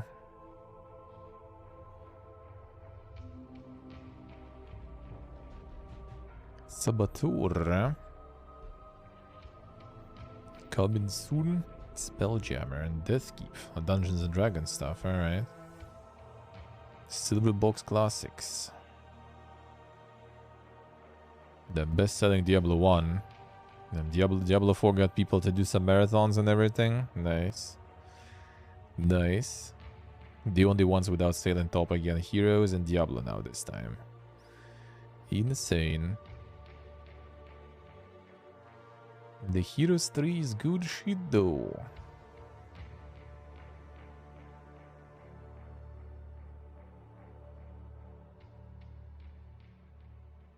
A live stream escape from Hotel Izanami. Damn son, they do something.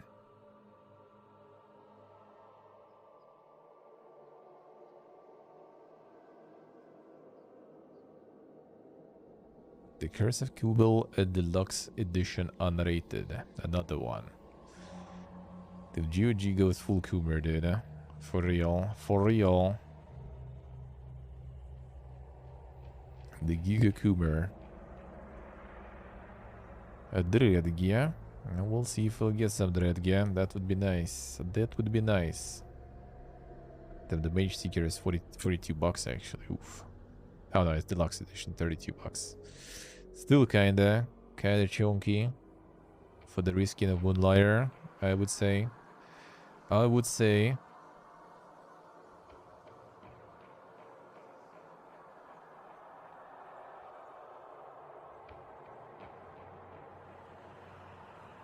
Early epic. See all the stores. Let's get to the news. Unreal editor for Fortnite. Pooga. Time to switch the engine, dude. Time to start making games in Fortnite. Who needs that Unity?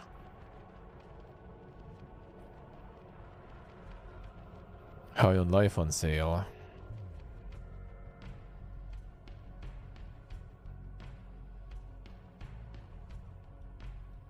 The pre-order for Disney Speedstorm. That's quite the price there for early access. Yep. Ain't touching that anyway. Gladius for free. That I can recommend if you're into 4X strategies in Warhammer. Or any of them, I guess.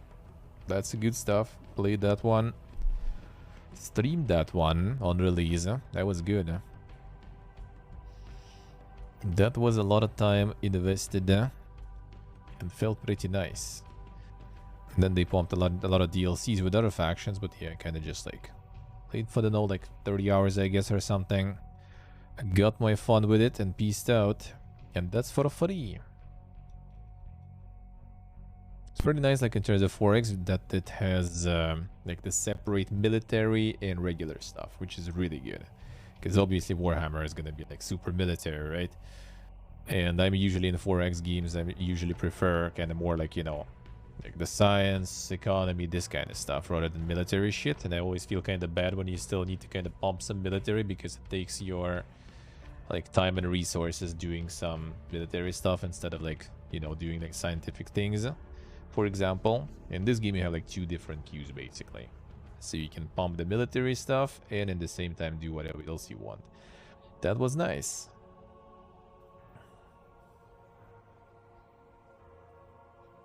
I see the creams, I see. Wait, wasn't the classic Unreal tournament on one of the stores returned? With some of the fan mode or something with like the servers and stuff? Wasn't that the case recently? I thought that was the case there. Let me see. That was a while ago already.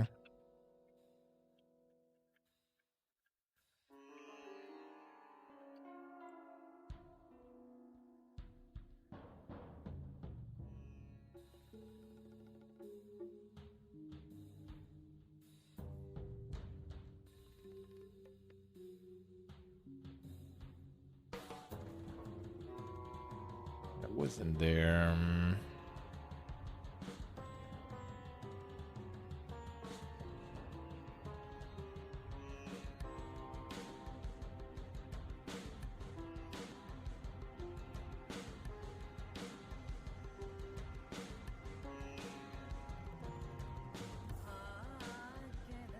I see that.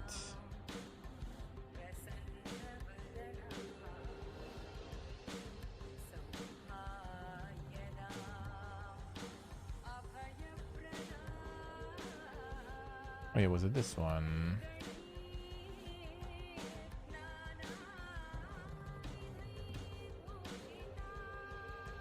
One second, was it?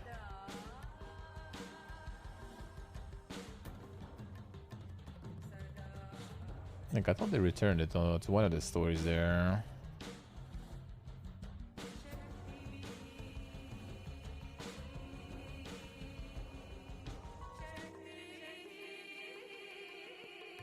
Yeah, they're updating the master service.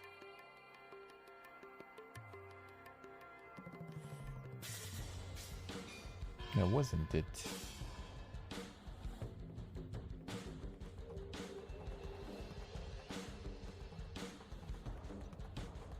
I mean, they removed some of them though, that's for sure. But I thought something was left still.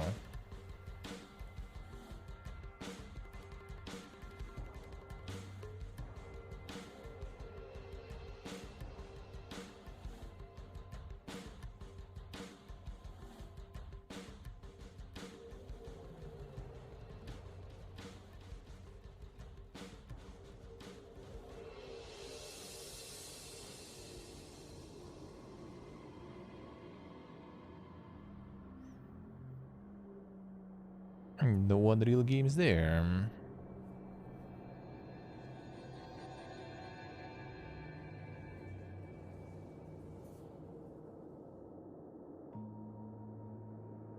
Interesting. Because I thought there were news about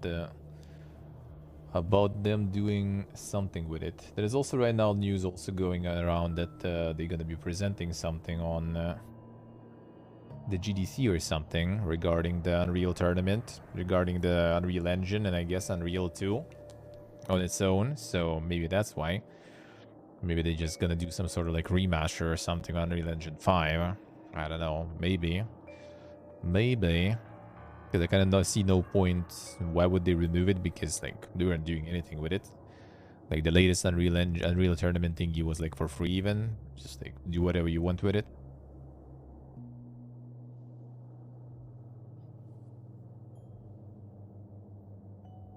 I think they're just doing something with it. So I bet it's probably gonna be back, probably. I would assume.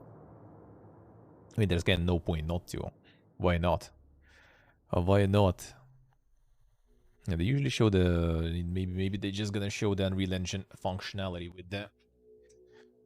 With the new Unreal Tournament or something. Who knows, huh?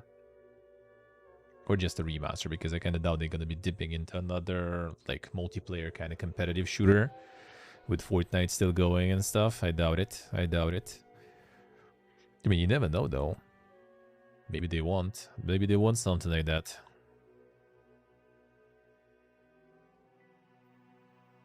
We'll see. We'll see. Elder Souls. Damn, son, what the fuck is this price, though?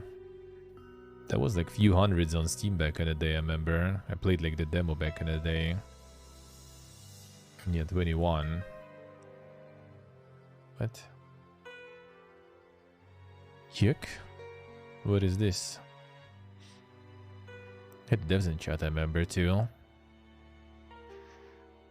It was kinda okay, but I swear it was just a few hundreds back then. Yeah, that's the thing. They just kind of like abandoned it and whatever. Like, there's no point really removing it. It's not like they like losing money or something on that. It's just like there. So they probably did it because they want to do something with it, I would assume. Because the latest one, they just literally put it there and you could pretty much just like explore the Unreal Engine based on Unreal Tournament. It was kind of like this, like, you know, the engine demo, you could do anything you want with. So yeah, I don't think they would benefit from removing it. Not like they benefit from having it out there, though, of course, still. But yeah, not sure, not sure. We'll see. Well, we will see what they're gonna do with it.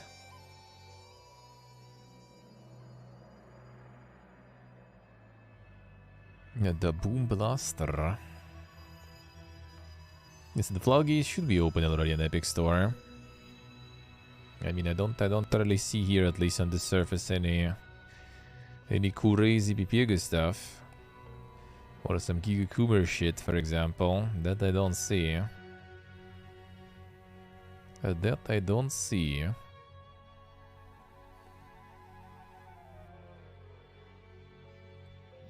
So I guess it's not as bad, eh? It's not too bad. The Witchfire. Witchfire, we're gonna get some update on the Future Game Show. So next week gonna be Future Game Show, 11 PM Thursday. So I gonna be... it's like 1 AM my time. But whatever. We're gonna watch that. We're gonna watch that. And they better make it worth.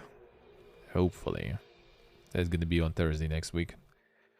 We're gonna see. There's gonna be something about Witchfire, I think. So maybe release date or something. I'll be down. Maybe like more gameplay and stuff. Preparing for the Diablo 4 DJing with that start. Yeah, I guess. Could be. Could be. The mega coping. Away coping though. I think they're gonna delay it even more. I think there's a point delayed like that much. Like it's not rocket science at the already with that, I feel. Not sure what would be the reason though why they're still delaying it, but I guess maybe that was actually part of the trying to adjust the release dates to not kind of like, you know, get into the super crowded times with some big games coming out. Maybe they were just like trying to fall on the lower traffic. Alright, let's get to the news then. 1 second. News here actually too. Year in review was so last week. Let's see. Godot engine now available in Epic Game Store. Debson and real promoting competitors. What is this? What is this? It's like, just like download the Epic. Source cross-platform Godot engine hit the Epic Game Store this week. Download the Loperay just like it does if you were to grab it from the engine website. Interesting. Interesting. Godot also knows that it's attending Game Developers Conference in San Francisco from March 20th to March 24th. The engine will have its own booth where it will be hosting game developers showcasing creations using Godot engine. Games already locked in for the booth include Domekeeper, Brotato, Usagi Shuma, Kamaero, Feast of the Forgotten, and the Parasitic and more. Interesting. Where does Epic going? Like places here. Ah, engine was receiving Epic Mega Grant 3 years ago. Ah, I see. Godot applied for $250,000 grant for the category of open source graphics software and expressed the wish to use the grant to improve graphics rendering and its built-in game development language, a GD script, according to a blog post from the company at the time. I see.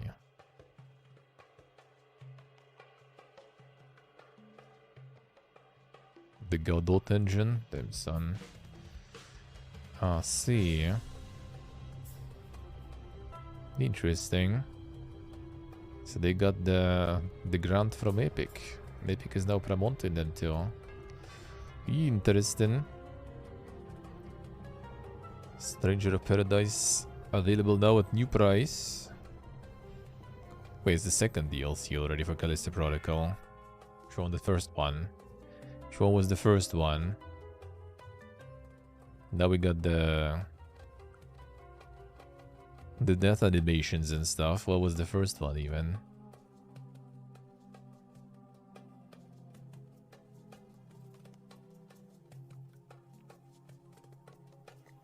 A new price? They don't even mention the price. Shaken by SMH. It's available here anyway, so whatever. Wouldn't be able to see it. Alright, let's get to the news then. See what is up. See what is up.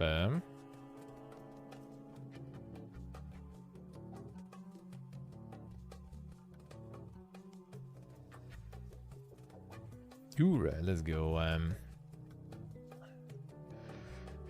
Epic Games ordered to pay $245 million in refunds to Fortnite players tricked into unwanted charges. That's on the update. Reach a settlement with the Federal Trade Commission. In it, Epic will pay $145 million to the FTC to resolve concerns related to past designs of the Fortnite item shop and refund systems in the Fortnite, which the FTC will use to distribute to Epic customers at their discretion. Epic will also pay $275 million USD to the FTC to resolve concerns related to children's privacy in Fortnite. Damn, that's a lot of money there.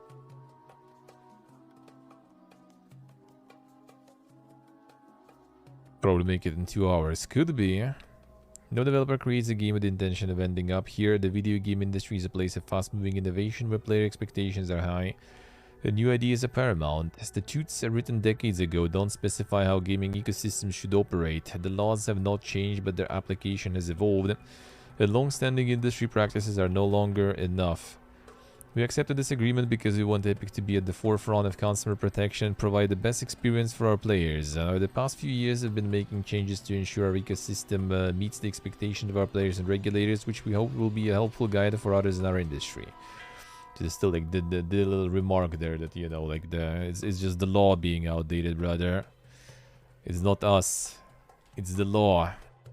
Did everything right. Well, let's see.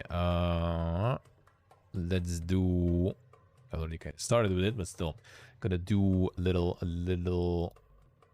3-minute sod session while I go to the bathroom. So we remove the pre-rolls. All right, be right back.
Alright, sorry for that.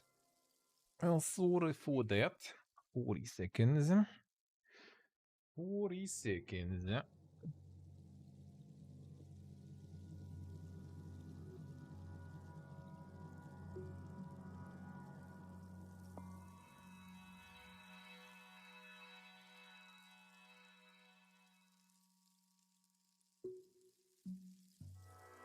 Next one.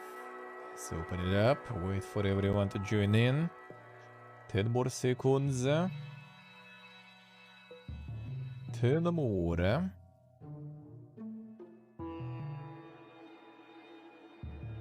And we should be back. Alright. The 3 layers of cheese on the burger. Oh, you also have that stuff there? They like this, like... And that's like the problem they have, like with the burgers and other stuff here on like McDonald's. Well, like not McDonald's now, but McDonald's and other chains.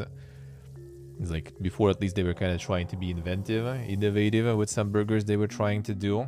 Now it's just like, oh shit, it's the same but with a different sauce. Oh damn, son. Or instead, let's put like instead of one type of cheese, instead of one slice, we're gonna put like 3 different ones. Damn, son, that changes everything.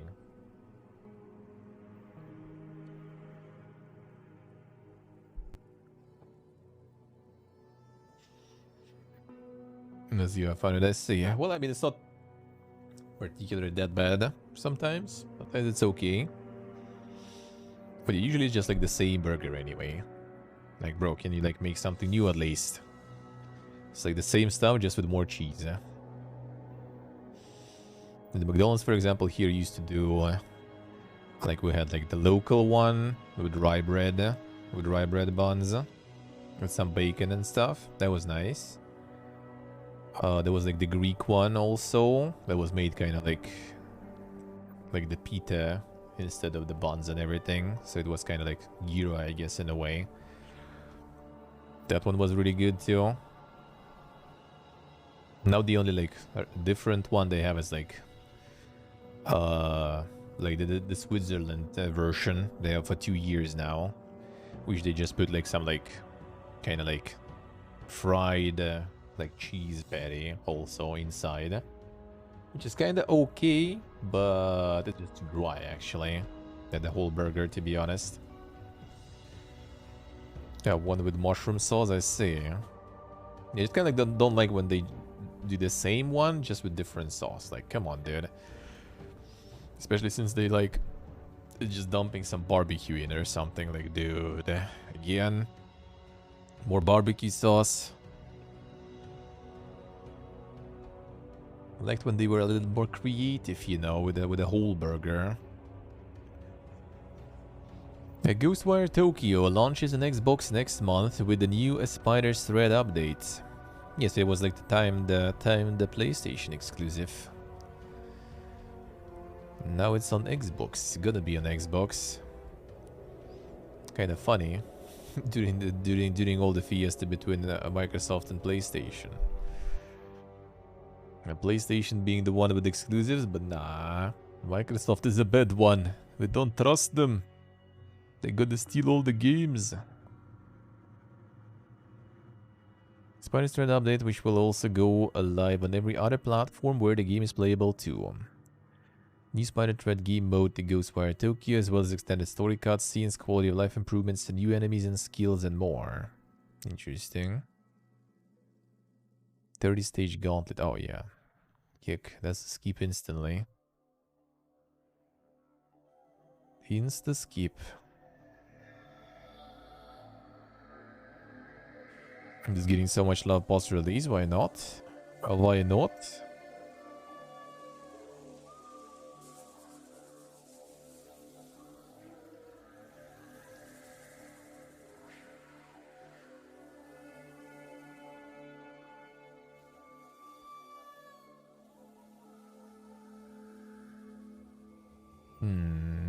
April 12th. Alright, Game Pass still. The Game Pass is good, eh? Xbox and PC Game Pass even. Yeah, I don't know why. Like, game was already. I don't think it like flopped or something, or it was bad review or something. I think it was alrighty. Like it wasn't the hit. It wasn't some like, you know, some crazy bestseller. That was just a decent game. Possible, I guess, but you know, that's kind of majority of games.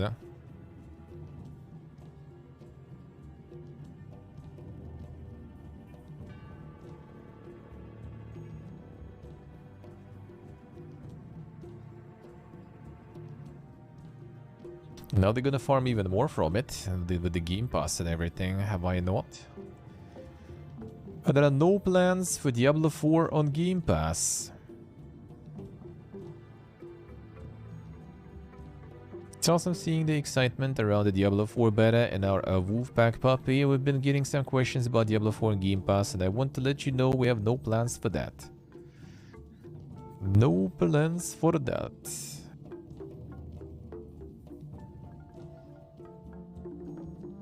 Which is unfortunate, but yeah, we were talking about it yesterday too. That would be a little... Like, if it'll be already Microsoft, maybe. Kinda not likely, but maybe that could happen. But yeah, they're not Microsoft yet, and that is totally not happening. Because they're gonna sell a lot. They're gonna sell a lot of that Diablo. Maybe like a year or something later. I mean, there'll be some DLC or something. Maybe then. After like a couple of sales, some DLC or expansion, whatever. Maybe then. System Shock Remakes launches on PC this May.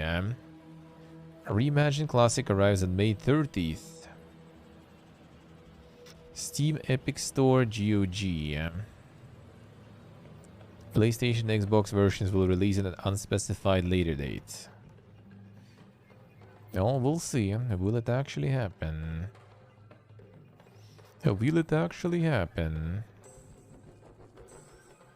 Yeah, I might have a bit to wait with this not on release, maybe. We'll see how things will go.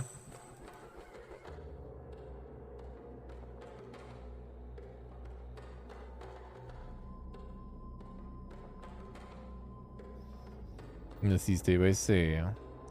Well, I mean, you know, it's a remaster anyway. I'm gonna wait. Get the better price and stuff. Unless I get the review code, then I don't mind, but we'll see. Citizen Sleeper hits PlayStation later this month. So they're gonna have a game will launch with all of its DLC actually already on PlayStation. Episode 1 Flux, Episode 2 Refuge, and upcoming Episode 3 Purge. That's actually interesting. It already got a whole bunch of DLCs. This one is a very interesting one. That farmed a lot of rewards and awards and everything. And in general, very good, Yeah, it's kind of like nearly... I think it was overwhelmingly, actually, even. And it dropped a little bit there.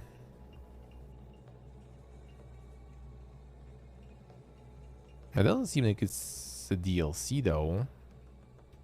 It's totally not paid DLC. Yeah, I think episode is just episode. It's not a DLC or something. Actually, I guess they call it DLC episode. Oh, it's a free update, alright. So they call it DLC. Well, I mean, it's downloadable content, so it makes sense. But yeah, it's free DLCs. So they're not actual DLCs. Alright, that's nice. No difference. Review codes, no difference. Sponsored streams you can't do anymore. Not like I was getting a lot of them, but yeah, I think like so far 3, I think, offers I needed to deny over a year. Just because I can't receive any payment, but the review codes, no problems. Yes, these two, alright. Yeah, I got lucky getting that event when I didn't really have a lot of trading going on. So I just kind of refused everything. I think you get like the embargo for trade, right, or something. So I just kind of like, alright, fine, 10 turns with no trading, I'm okay with that. I just send everything to fund my space programs. So that went kind of okay.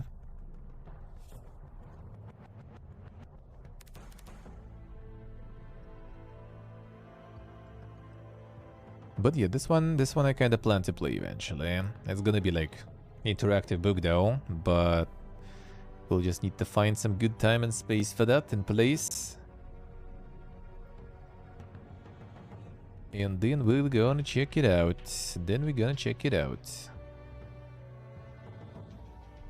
Cause that's gonna be a pretty special experience with so much reading.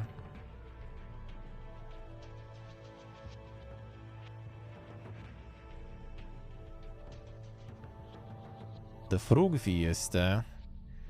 Build your swamp in the Toads of the Bayou. A new deck builder hitting early access in 2024.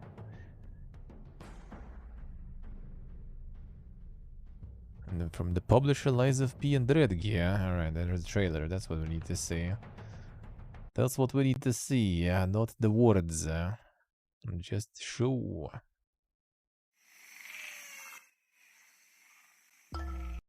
The Frog Fiesta.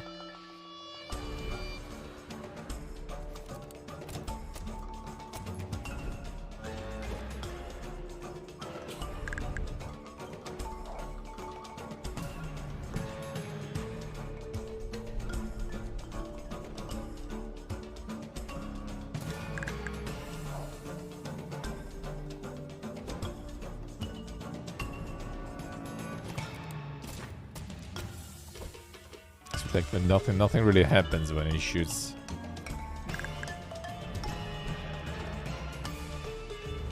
It'll feel so much better with some animations of them receiving shots and stuff. Not sure about all the positioning thing. I would rather kind of take some more classic one here, I guess. Yeah, might be nice though.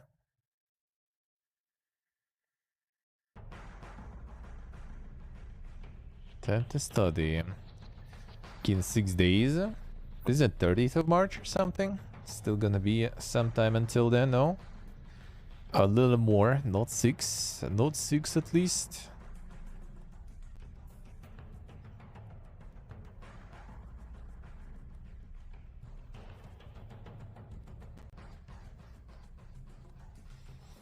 Dying Light Studio Techland reveals another look at its new narrative-driven fantasy RPG.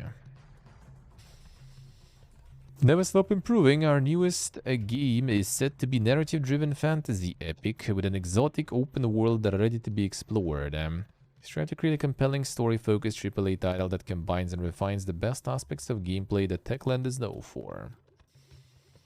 So from the zombos and stuff to the fantasy. Like any other fantasy game, yeah.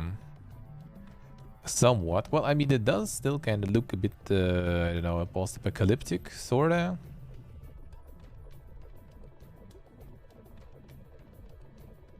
And just like link to another one. Oh yeah, this one. Okay.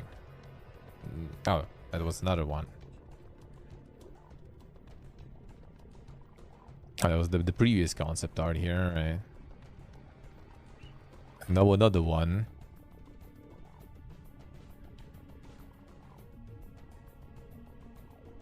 They show something already made last year. I don't even remember. I don't even remember.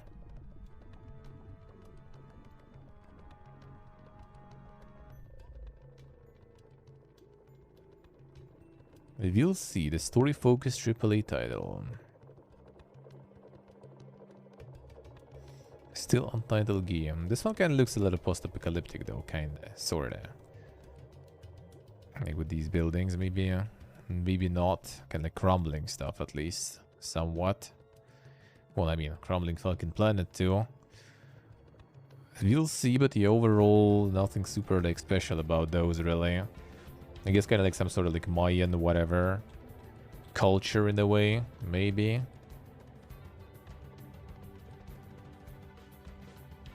Yeah, something like that. It might be nice. Sea of Stars is coming to Xbox. Game was only slated for PlayStation, Switch and PC, and now it's all platforms. The RPG prequel to Messenger.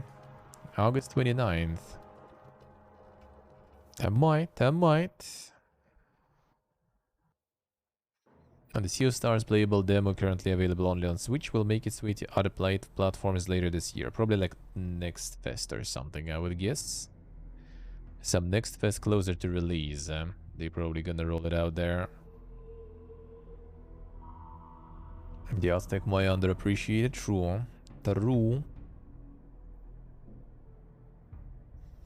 Atari acquires Berserk, Frenzy, and 10 more classic arcade properties. The Messenger is pretty good. It's kind of like this, like old school-ish, like Metroidvania thingy, or just like the side-scroller thingy. So not exactly my jam, but the JRPG I could get into maybe. Atari did not reveal all 12 properties that is acquired. List Berserk and Frenzy. Atari simply says it has acquired 1,000 retro arcade games, so it's likely the other 10 properties are from the same era. So what you gonna do with that? Seek to expand digital and physical distribution of the classic titles, create new games based on the IPs, and explore brand and merchandising collaborations. I think they got like some Atari collection, right, or something. I think that one was kind of nice. It's mostly for like nostalgic people though, I guess. That's like the Giga Boomer games, huh? Boomer even for me, let's put it that way.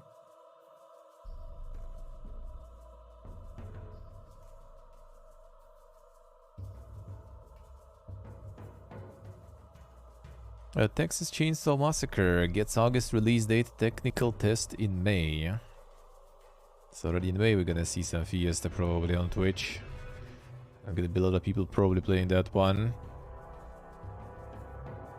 PlayStation 5, Xbox, PlayStation 4, Xbox One, a PC August 18th, 2023. Yes, they are. May 25th is gonna be the test before the games launch later this year.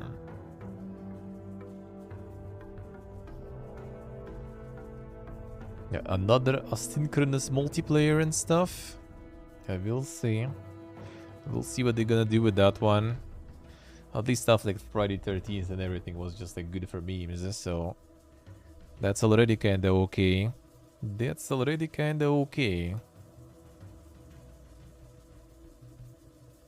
Everyone's favorite news, Persona 5 The Phantom X is a new mobile spin-off game.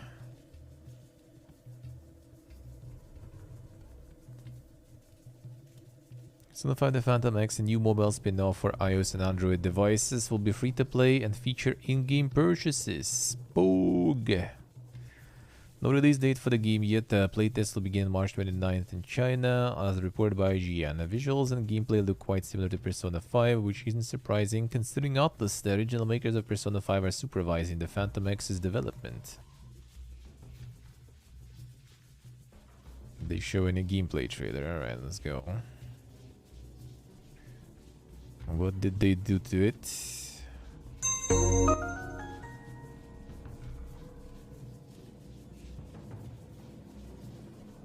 What is it? What did they do to it? The gameplay trailer, brother.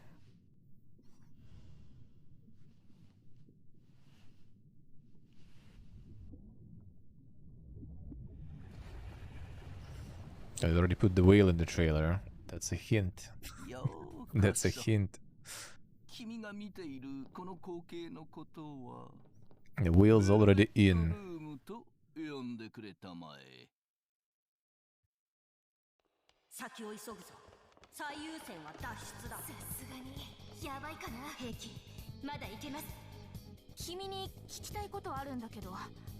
Better graphics than Switch did, huh? どうしたの？急にぼーっとして。進路のところチェックつけてないけど。みんなも浮かれて標的にならないでね。ただでさえ枯渇の制服って街中で目立つから。Better graphics than Persona 5, I'd say. お前からこれまでよりも強い欲望を感じた気がする。わしはそれに期待している。今です。ナイス。次もこの調子で。君に不思議なことが起きてるのってこのフクロウの液フクロウではない。わしはルフェルだ。今の窮地は自分自身の歪んだ欲望に突き動かされて正常ではなくなっているのだ。メメントスは人間の抑圧された欲望のるつぼ、心の声といった方が分かりやすいか。死ぬかと思った。忠告しよう。お前の敗北を赤く彩ってやる。間違いない。この先が窮地のパレスのようだ。I don't know how they're gonna monetize that though. What's the microtransaction stuff? There's some gacha stuff there, or what's what exactly? The milking.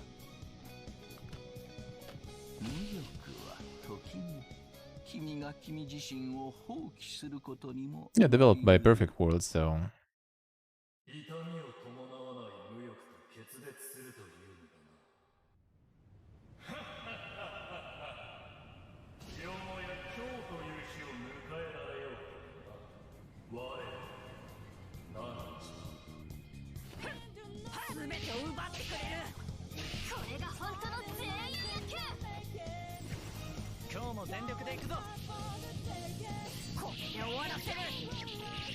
It's really the gameplay trailer though. That's the thing too.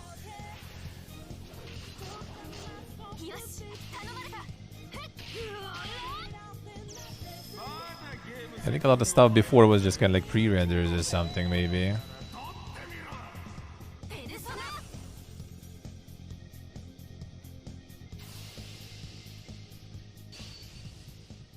No, I mean, they could go with something else, though, you know, like some spin-off stuff, I mean, which it is, alright, so...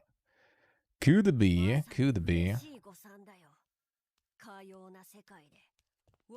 Got some other stuff that'll go in. Ari. Like we understand anyway, though, I guess. Not like we do.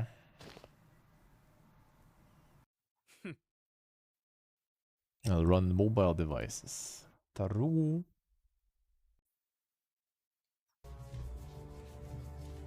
The requirements. Maybe that's like that the dinky stuff there.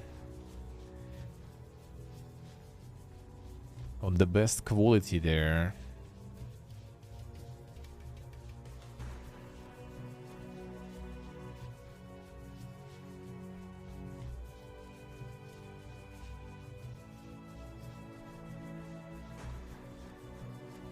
Doesn't really say anything else about that. The Square NFT game, I mean, what to show there? What to show there? Talking about it before. We were talking about it already before. It is quite something. It is quite something. Well, I mean, they already did succeed with that before, with one of the NFT games, so, you know, I wouldn't put it behind them to pull that again. People are farming, you know, or they are farming people, rather.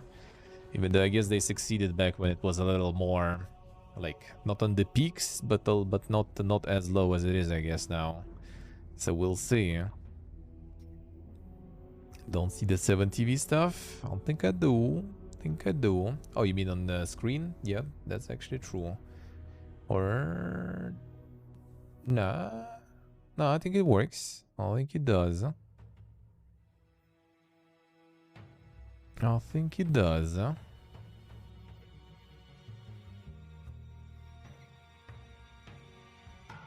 something worked.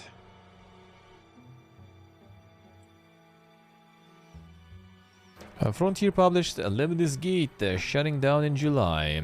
Game will be pulled from sale in April. Console players will still be able to use local multiplayer. Yeah, that's what I remember on PC Game Show and stuff. They announced back in the day. It looked really nice. With all the time stuff going on, but no one actually really played it for long enough. Offline July 11th. PC players will be unable to play, console players will still be able to use training modes and local multiplayer. An ambitious project we're privileged to have brought to life together, so it's with sadness that we share this news today. The turn-based time loop shooter. Each player is given 25 seconds to make their move. Each player completes their turn, the result play out, and the next round of 25 seconds turns begin. 5 rounds and wish to win each match. The first game is assigned by Frontier Foundry, the publishing label formed by Light Dangerous Studio Frontier Developments.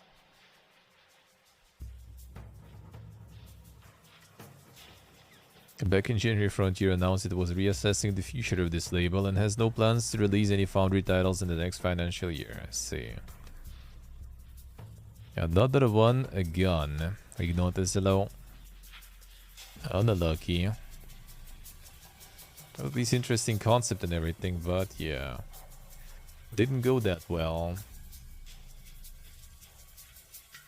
The Bleak Faith devs rebuff allegations of using animations from Elden Ring. Update Archangel Studio to replace the assets over the next several days. Epic not able to verify that the animation seller had the appropriate rights to trade in its marketplace. Not able to verify? What is this? 10% of the game uses Epic Marketplace assets, which is described as a vital resource since it's only a 3-person studio. Developer further explained that the purchase of the animations was made in good faith and with the understanding that Epic went through the proper vetting and review process before listing them for sale. Added that the assets in question have since been removed from the store by the seller, raising further questions about their provenance and legitimacy. Having raised the issue with Epic Games, Archangel Studio said it received the following response. Pursuant to the Marketplace Distribution Agreement, each Marketplace seller represents and warrants to Epic that they have appropriate rights to upload their content. It is within his store that hosts third-party content. However, Epic is not in a position to independently verify such rights, and Epic makes no such guarantee to purchasers of the content. Yeah, that's pretty much any of the marketplaces, and yeah, I'm not sure how you're supposed to even, like, you know, figure that out then. If the marketplace and store doesn't do it, like, who will? And you pay for it too. Angel said the Epic's response is not satisfactory and that it's taken the decision to replace the assets over the next several days, which should be reflected in an upcoming patch. Certainly this has been a huge lesson for us and hopefully other indie creators out there too, that assets on these storefronts seemingly cannot be purchased in good faith, the studio added. So I guess you only roll with something actually popular and with good reviews instead of trying to go for some cheaper stuff. But the problem is then you're gonna be using the assets that everyone already seen many times.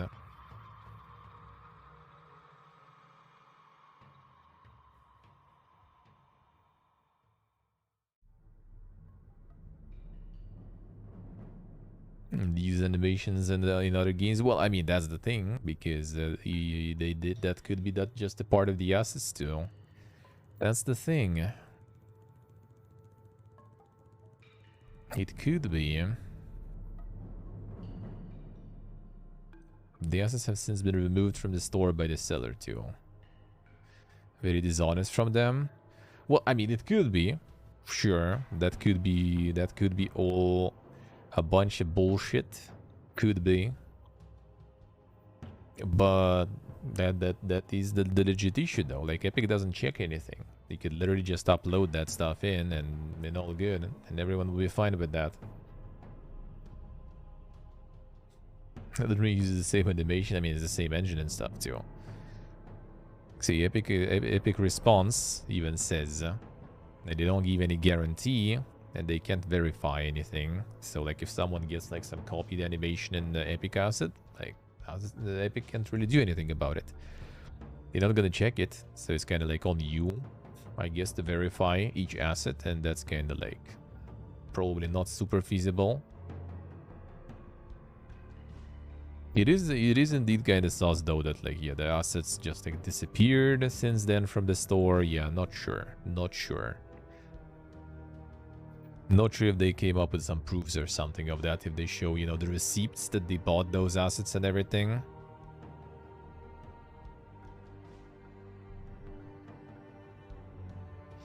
They saw it was the same. Well, I mean, that is true, yeah. Like, when they were adding those animations and stuff, they kind of should see something They should see something, especially since they kind of make a Souls-like game. They probably play a bunch of that.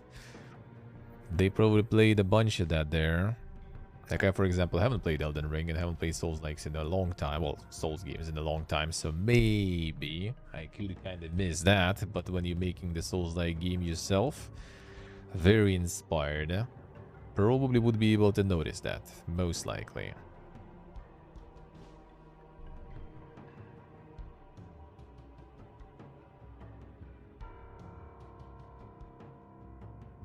As you know, as I say.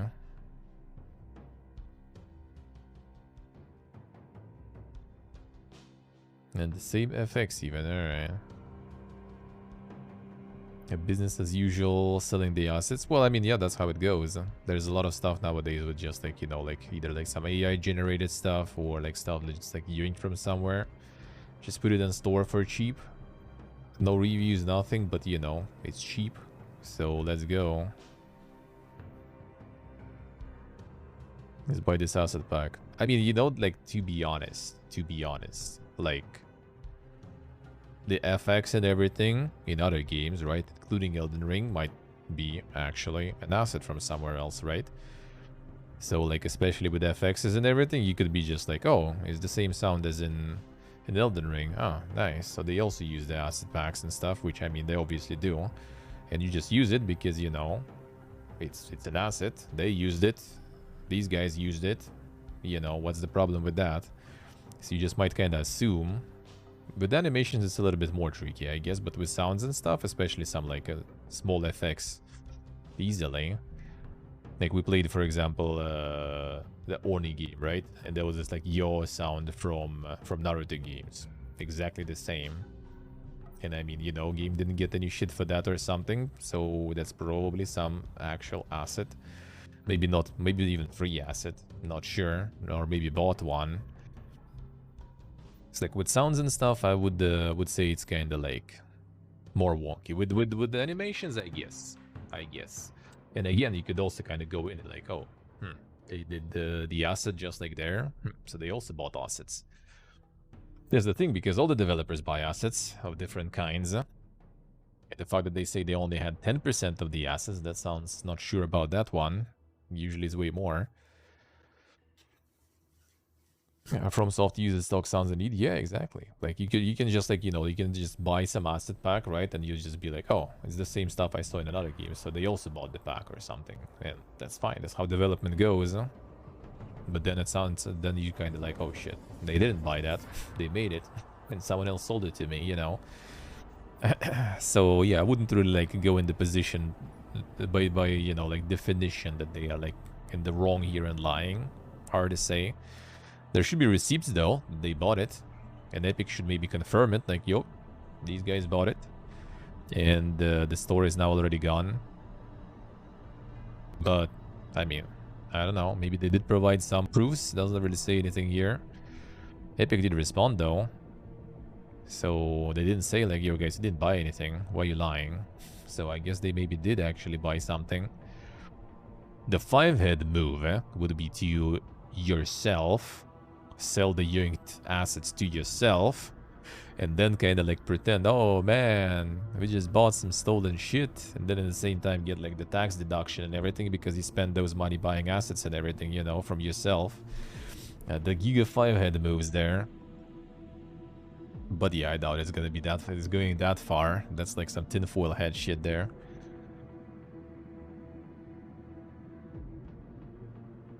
Yeah, exactly, Steve, exactly.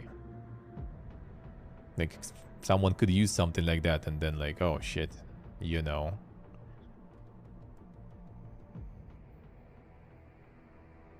So not sure what happened there.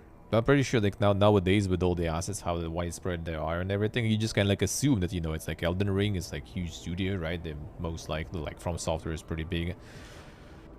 Experienced studio already, they should probably make their own assets and everything.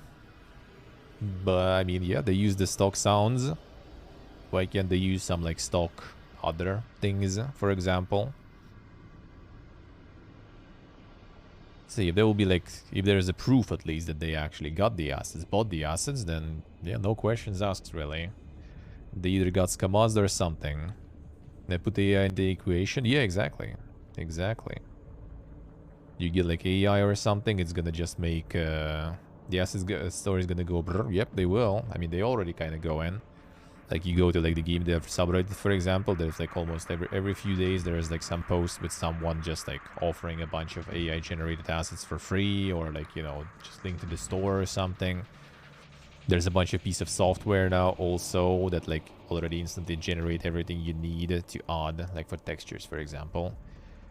You just like, you know, type in, I need like, you know, the texture, like the rock texture and stuff. Boom, here we go. There's already everything in right sizes and right formats and everything. Here it is.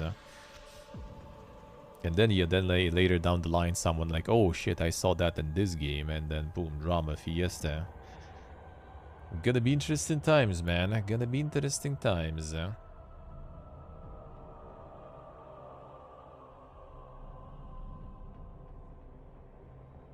Microsoft confirms it won't have a physical presence at E3. A company will co-stream its Xbox games showcase as part of E3 Digital, but won't be on the show floor.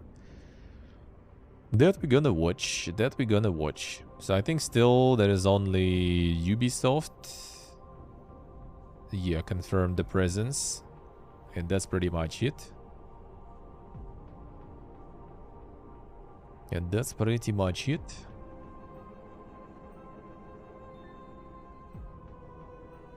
The 5-head way.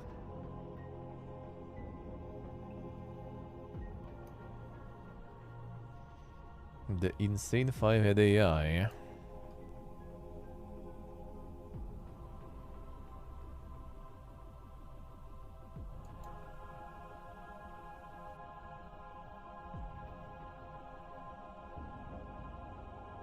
The technical singularity. Microsoft just wants to be FWB with D3? Wait, what? What is that, Haxer? Am I out of touch already? Out of touch, boomer?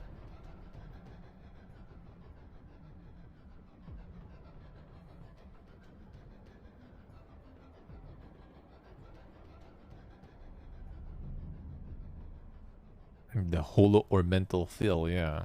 Well, I mean, they said they're gonna be part of the digital thingy, so yeah. That will be there. Hogwarts Legacy scores 5th #1 as it surpasses Elden Ring's sales.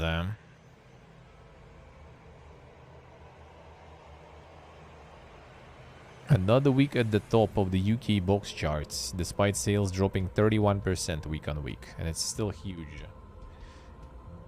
Crazy, man, crazy.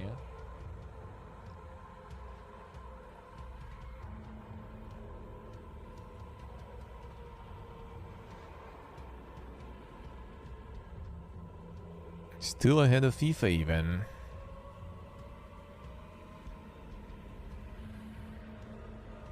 Metroid Prime Remastered wasn't on the 2nd spot. Now FIFA is back. Get some sales on the God of War. GTA again. Like, dude. How much can you buy GTA? Still some Call of Duty too. The Hogwarts is the FIFA killer, yeah. But the Wizard enjoyers, the more than footy enjoyers.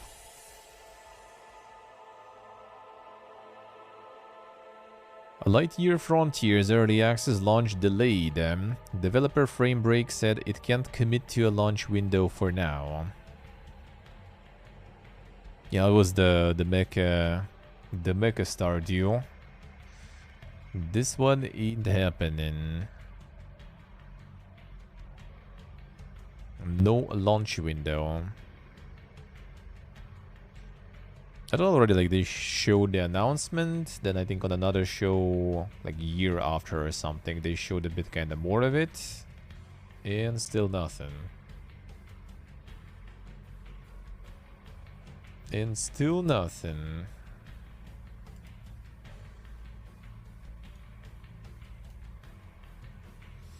Zaum resolves legal dispute with Disco Elysium producer Carl Kender. Update, Robert Kurvitz and Sandertal respond to Zaum's deeply misleading statements. Fiesta continues, man. Nothing is over. Robert Kurvitz and Sandertal have issued a response to Zaum legal dispute that have described the matter as deeply misleading as a directly concerned party. In a statement sent to game industry biz, Kurvitz and Tal, the latter being an alliance for Alexander Rostov, according to Zaum, said that the press release is false in multiple areas. The pair maintain they are remaining minority shareholders of the studio. Developers explained that the press release implies that our employment claims against the studio were withdrawn for lack of evidence. They were not. We see our dismissal as part of a larger campaign against us and will pursue legal options accordingly. The statement adds that they disagreed with Kender admitting the lawsuit he withdrew in December 2022 was misguided. Kender's lawsuit was based on the misuse of Zaum's funds by the majority shareholders, Ilmar Campus and Tony Havel, to increase their own stake in the company. In the press release, Campus and Havel admit to this misuse, arguing only that the money has been paid back to Zaum. The Duo explained that paying back stolen money, however, does not undo the crime. Here, it does not undo the majority that Campus and Havel have illegally gained in Zaum. Additionally, they described that unlike Kender, they will not be silenced in this ongoing legal dispute. Unlike Kender, we have not participated in the looting of Zaum, and Campus and Havel have no power over us. Them son, they already started fighting it between each other. I guess dude just got paid and peaced out, and these guys didn't get paid, or they are actually, you know, with the ideology there. Hopefully the latter, but we'll see about that. I don't think they're gonna win much though over that, but that's PPG, man. When the game mocking capitalism is getting in all this capitalistic fiesta, that is quite hilarious, dude. Second Life is heading to mobile devices. After launching on web browsers in 2003, mobile version of Linden Labs' Life Simulator is currently in development. Damn son. So now you can be in Second Life while you're walking around in the First Life. Very pog, eh?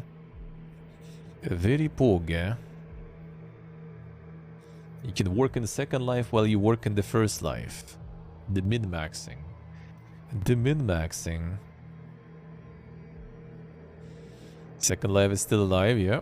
It's more than alive. I think it's doing pretty good even. And people, like, you know, making some big shit there. Making money and everything too. Blizzard Entertainment alums form a Gas Giant Games. A new studio also said at this year's GDC it will be privately showcasing its title to potential investors. Damn son. Former Warcraft and Diablo developers Jay Wilson and Julian Love, alongside fellow co-founder Dan Kelly, have launched Gas Giant Games.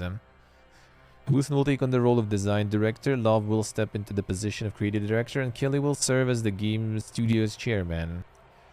Wilson brings with him experience that includes serving as the former game director of Diablo 3. He also worked as a lead designer on the World of Warcraft Legion.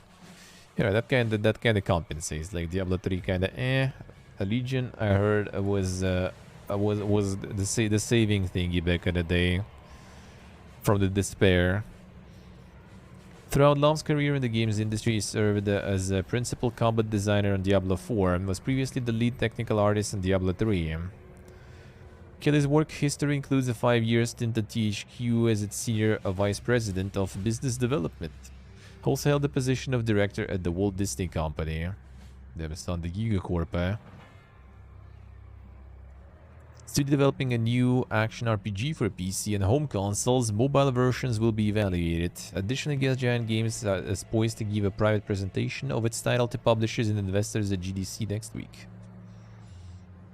Development team's time is a precious thing, and there is no justification for spending their time on anything other than games they want to make. And man, do we want to make this game.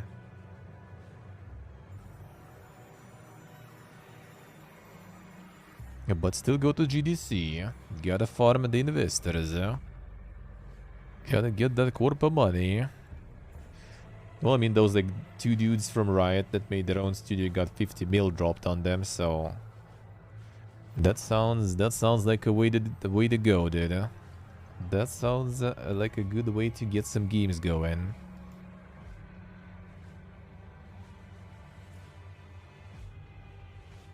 See, so I say, Google Play games for PC to launch in Japan and Europe. Let's see. In cash probably. Programmed to land in these regions in the next couple of months, alongside new titles such as Garena Free Fire and Maple Story M. Japan and Europe with Garena Free Fire and Maple Story M.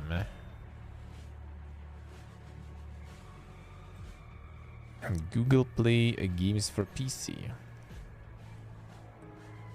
Interesting. It's just another launcher, I guess. So it's like only like the running mobile games on PC?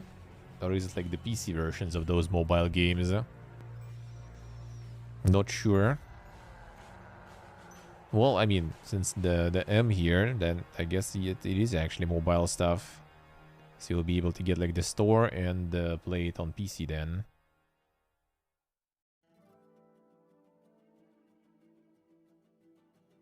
Exactly, Utan, exactly. Is there even like anything kind of like worth playing that way, I would say?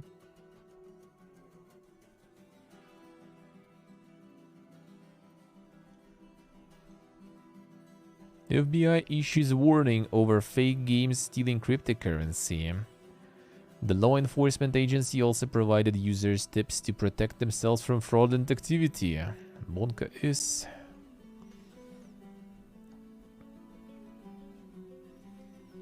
The fake gaming app stealing cryptocurrency. Criminals would contact users online, build relationships, and eventually introduce them to an online or mobile game where they would earn cryptocurrency in exchange for activity. To be able to play the game, victim would be prompted to create a crypto wallet, purchase currency, and then join the app. Damn son. Create unique wallet to use third-party blockchain explorer to check the balances of the addresses in your gaming wallet. Regularly use a third-party token allowance checker to see which apps have inadvertently permitted wallet funds access and revoke those permissions. Damn son. So that's already for like the blockchain involved gaming there. Well, if FBI is issuing the warning about that, that must be like a lot of people engaged then or something. That's quite the instructions there. A meta to lay off 10,000 staff by end of year. The layoffs follow 11,000 job cuts announced in November. So 20,000 now. Over 20,000. Retire 5,000 open roles that haven't been filled yet by the end of the year. Monka is... So like VR is not going that well, eh? Less hiring have made the difficult decision to further reduce the size of our recruiting team.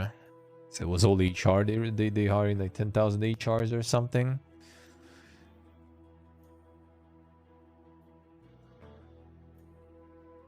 The metaverse going as planned.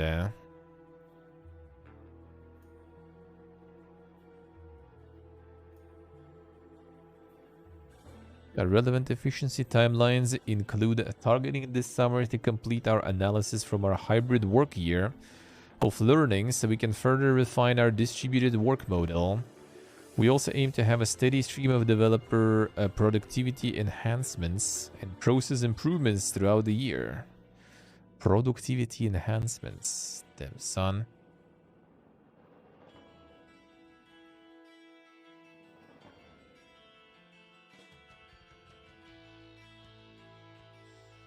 See, Steve, alright. That's Zuckerberg himself, dude. Huh? Wants to check something there. Don't mind him. Don't mind him. It's still on his private PC. And when you deleted it, they'll get sent to the special server. IO Interactive opens new studio in Istanbul. Hitman Firm's fourth branch, located in Maslak district, would play a significant role in development of Project 007 and Project Fantasy.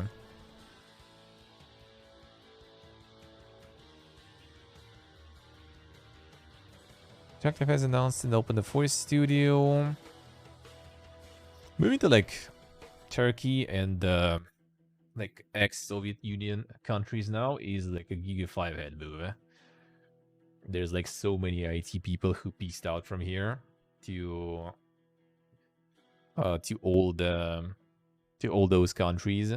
You can easily get yourself like insane amount of people if you need to fill those studios. And it's ex-Soviet countries, then the prices and the salary is not gonna need to be low. Yeah, not gonna need to be high. Square flush this studio. Did they get the new ones? Or did they just reacquire the studio that's square flushed? I'll say here.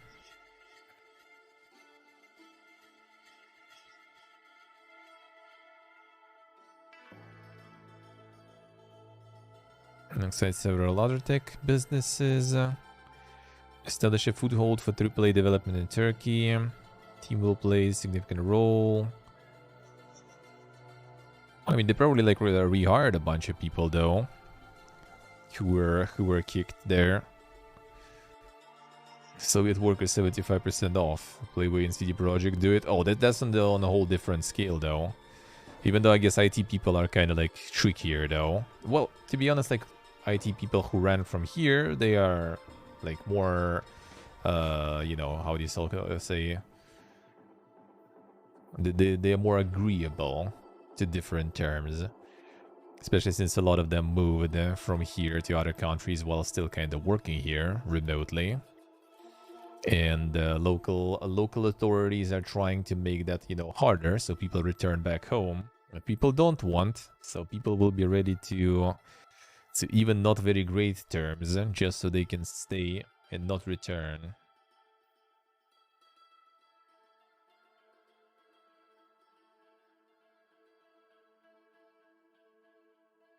China Games Association publishes draft for industry self-regulation guidelines.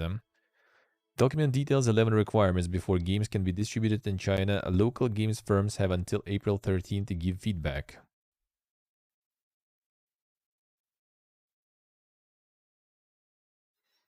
Let's see. Taking the playlist.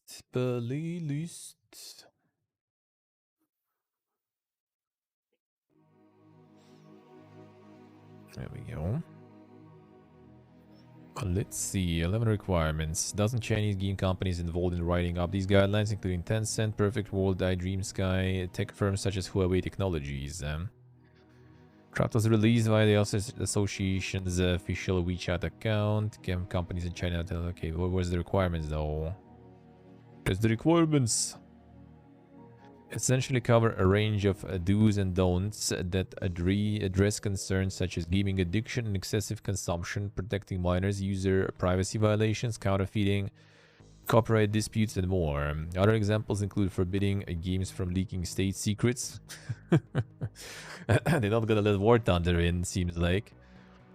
Endangering national security and damaging national honor and interests. Adverse for games must be in line with the requirements of building a socially spiritual civilization, and the content of the games themselves must not promote pornography, gambling, violence, obscenity, or aid crimes. Guidelines also call for all online games to use the online game anti-addiction real name. Oh, the real name verification system, which restricts players under 18 to 3 hours per week. On the online games. So if you play single player, you kind of saved from that shit. That's good, huh? And the single player master race.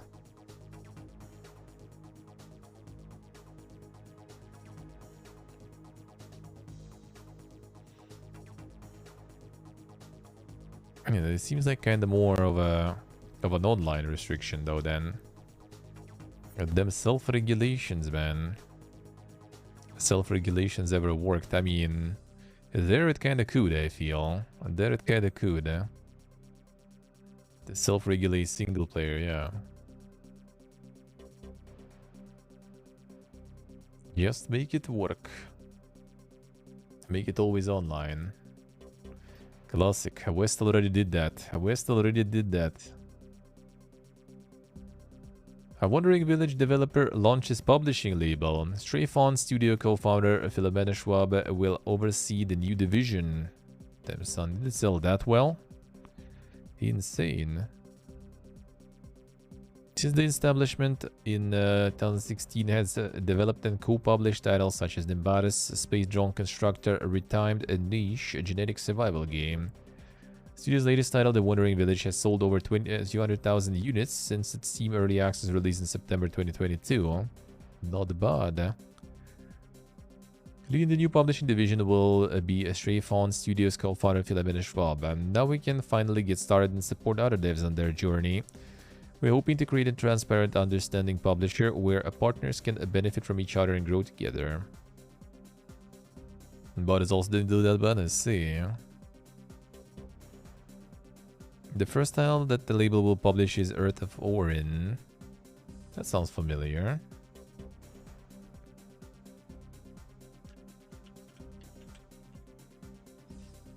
Did we see this one? Indie city builder strategy games and a medieval world filled with story and heart. Yes, this is Doga. Gibbon, what are you liking? Oh, one game or a publisher now. Well, seemed like they had more. Yeah, Gibbon is suffering today.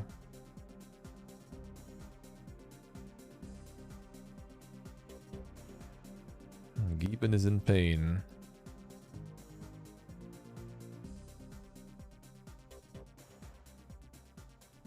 Yeah, there's some nice building there, that's for sure.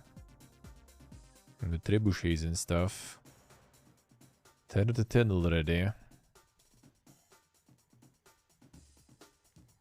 This thing. Interesting. I will see.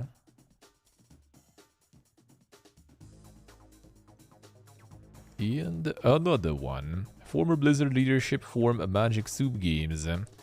CEO Jen O'Neill joins J. Allen Brack and John Donham to launch the new fully remote game studio. The J. Allen Brack, one and only. Insane.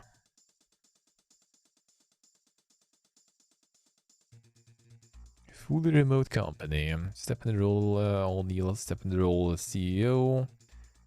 Served as executive vice president of development at Blizzard Entertainment. Jalen Brack brings experience that includes 15 years stint at Blizzard. Last served as president before leaving in 2021. Yeah, when the Fiesta all dropped. Yes, I see. I mean, the main legendary one is like, you think you do, but you don't, right? It was him, I think. Or was it Theon? I think it was him.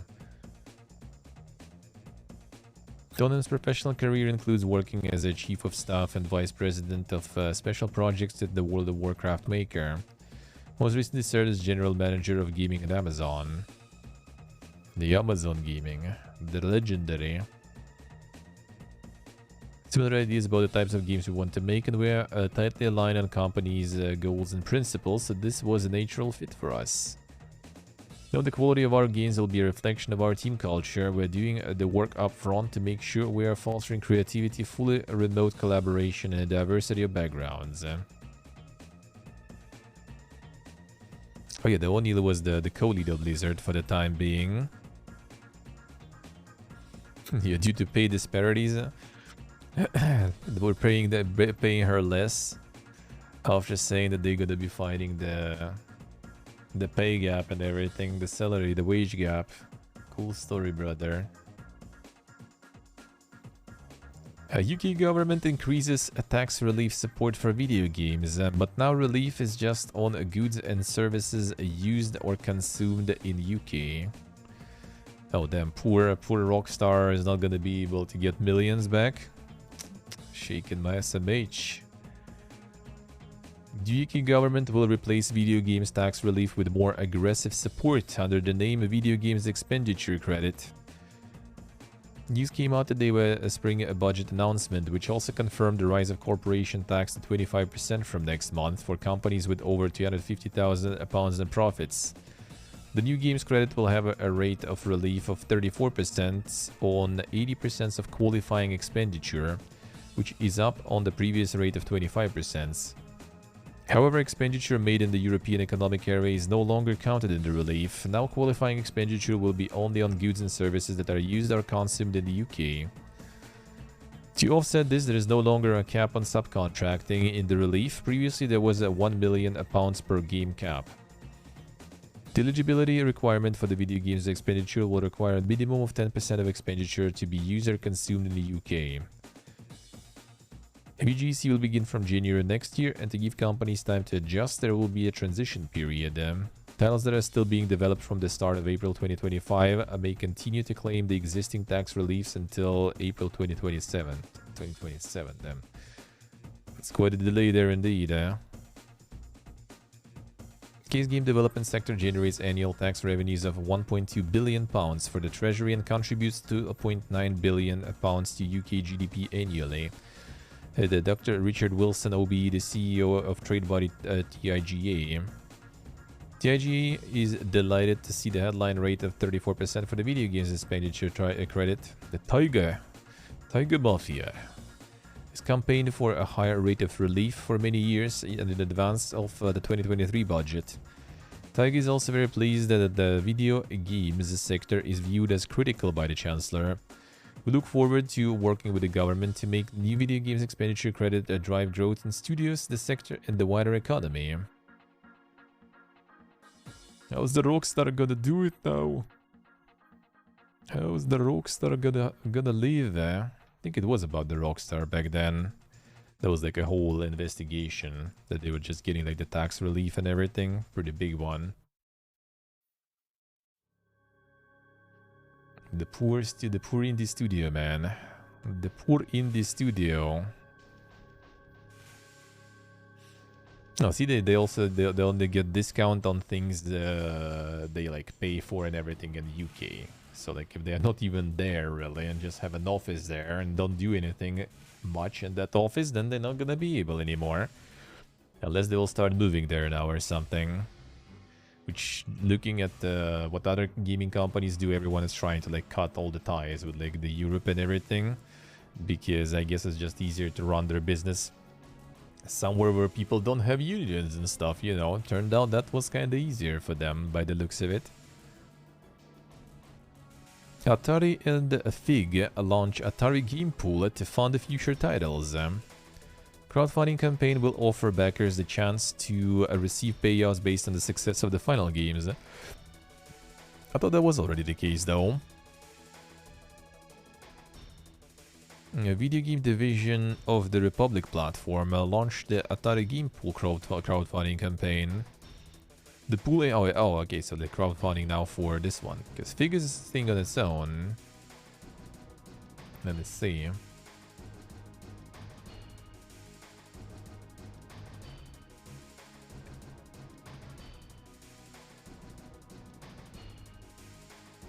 Yeah, that one is still here. Ah, they joined the Republic. I see how it is. Did they even like still raise for something there?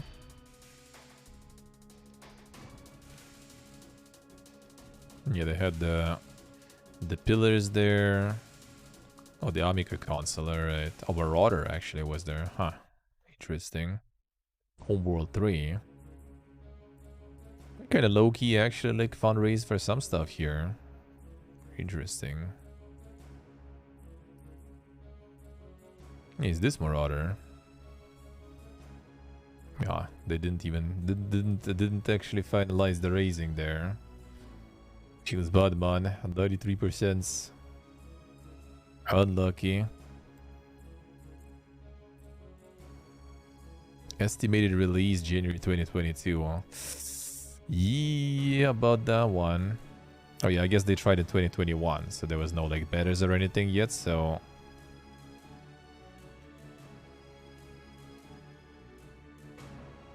Additional purchases stopped there, right? Brother out, is it actually? I thought it was only betas or something.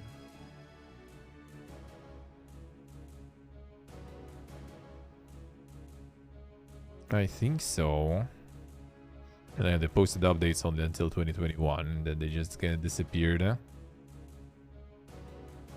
Thing is, here you could doesn't show anymore, I think, though. Like on Fig, you could invest without getting some like collectors or something. You could invest to get the stocks. So you basically kind of can invest more money, like bigger chunks. Oh, there's early access. So you can invest in big chunks and get like money back from their profits. And they're not posting about that stuff. I guess. How was the Homeworld and stuff doing? Homeworld funded, eh? Homeworld ended, but you can still pledge.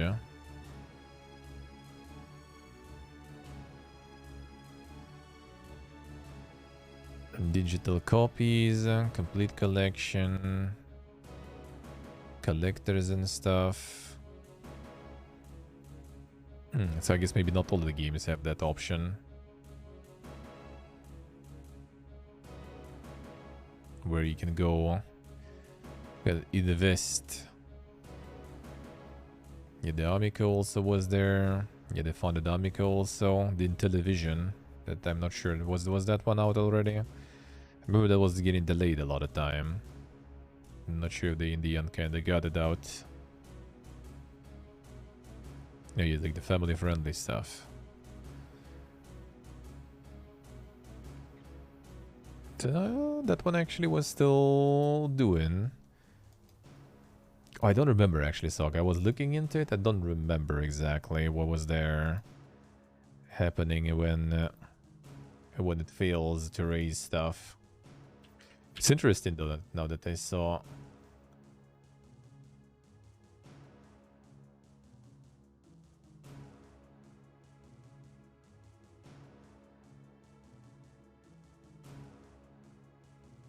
Let's see.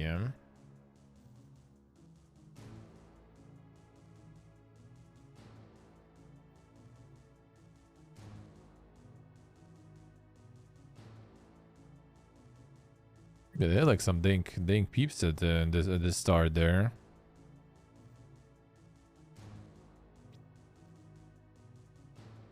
Former CSU Double Fine Productions. Advisory board. Ah, it's advisor. Okay, I see. Yeah, the Brian Fargo, I remember. Fergus Sauerkraut too, from Obsidian. Team Schaffer.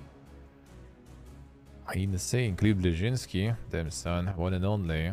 Randy Pitchford. Insane. All of them. All of them.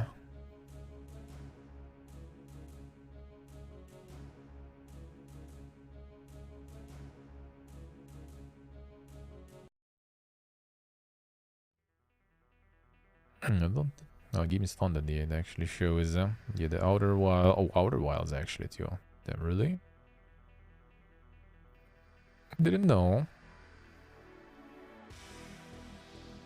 This one got funded there too.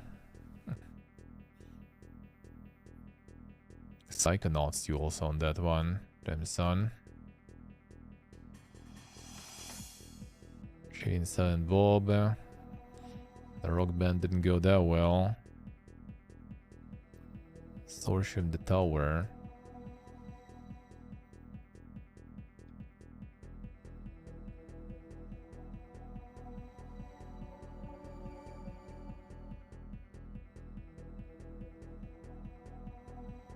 A make sale success. 50,000 they were looking for. Wasteland 3, yeah, was there too. Well, I mean, Brian Fargo is an advisor there. Makes sense. Makes sense. Microsoft owns a lot of these now, yeah. Kingsman Castle, one of the first ones, I think I remember. Yeah, first game to generate positive return for Fig investors. Generated 300% return. This one generated 12% return. 104% return. So yeah, some of these actually went... Oh, Phoenix Point was there too. Huh. Interesting. Homeworld 3. I guess not all of them were like allowing to kind of invest for the stonks.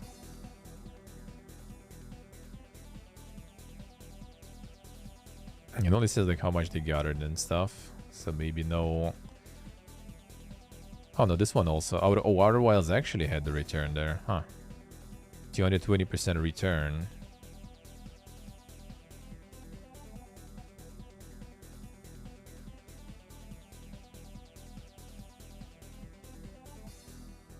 Campaign sought 125,000 of total funding, with 50,000 of that being from investors. Yes, okay, so like some of them look like for investor money too, like this. Man, who got an Outer Wilds probably? Like 220% return sounds even kind of weak though. I thought with Outer Wilds, like they were asking just for like 125,000. The game probably sold like crazy there. Oh. Investors sold their interest in the game to Annapurna Interactive before the game was released, earning a 220% return. Damn, the fucking L, dude. They didn't know. Well, I mean, you know. You never know. I mean, they got 220% return anyway. That's good. That's stonks. But dude, that probably was way more after. Way more. Annapurna got some good ones.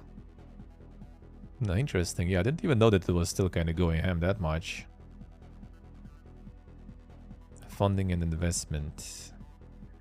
Half coming from investment type funding as opposed to traditional reward based backers. So like 3.8 mil. And half of that was investors. Yes, Psychonauts probably, peeps also kind of probably farmed a bunch of money on that one. Yeah, I mean, Outer Wilds like would be kind of hard to say probably. Yeah, when you first see it, what's gonna happen with it, like how it's gonna go.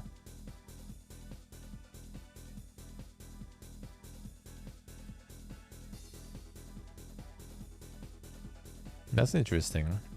It's interesting to look into this. So it's still kind of live, but like it's been a while actually since they got some. 2019 seems like was kind of like the last successful auction and everything. Because like the model is interesting though. Like there might be like not a lot of people who just are like, you know, interested in like collector's editions and stuff, but they might like the idea and they can fork more money, but you know, for some potential return. That sounds like a cool idea.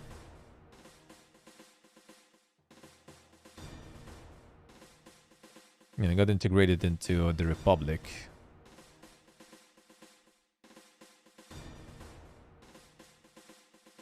Campaign allow crowdfunding or investment into the Intellivision Amico micro console, and then it's kind of like gone.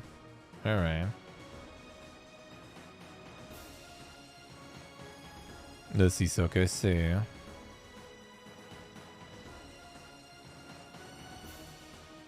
So now they got this thingy and the crowdfunding stuff. Oh, it is on the Republic actually. Huh. So maybe they're just like not operating through the Fig anymore and go with this thingy. Not accepting investments from my location. Feels bad, man. But I'm not Corpa. I'm not Corpa. Feels bad, man. It doesn't apply to me, though. Get out. We don't care. 1 million minimum goal, 52 investors. Minimum investment $500. Maximum 1 mil. Who has 1 mil to spare? Type of security shares. Price per share 500. Atari is like basically investing in Atari and investing in boomers, man. Which, you know, that actually might work. Wait, so did they put like the gaming stuff here now too? I wonder.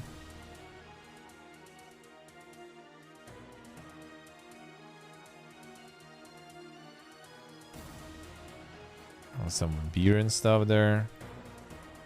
That's not. Someone's gonna be funding for some like giga innovative dildo or some shit. Fuck that stuff. Damn sucker, right? A lot to do, they spawned in the wrong country. Well, I mean, you kinda gonna make some profits from that. In search for games on that site. Yeah, that's an interesting question. Is there like some class of campaign maybe? Yeah. Video games. Let's see, do we have a lot there? Skybound.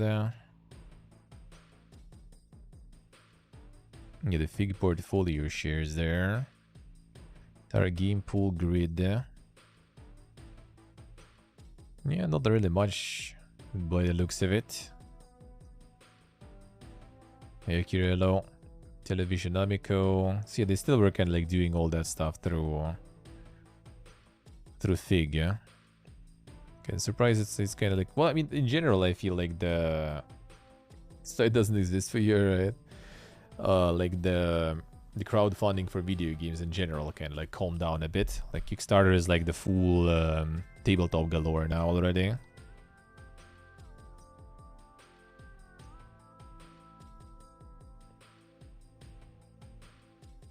Former Criterion leaders set up new AAA game studio Fuse Games. Another one. Everyone just leaving. New Guildford-based team is led by EA veteran Matt Webster. Everyone just running from Corpa, man.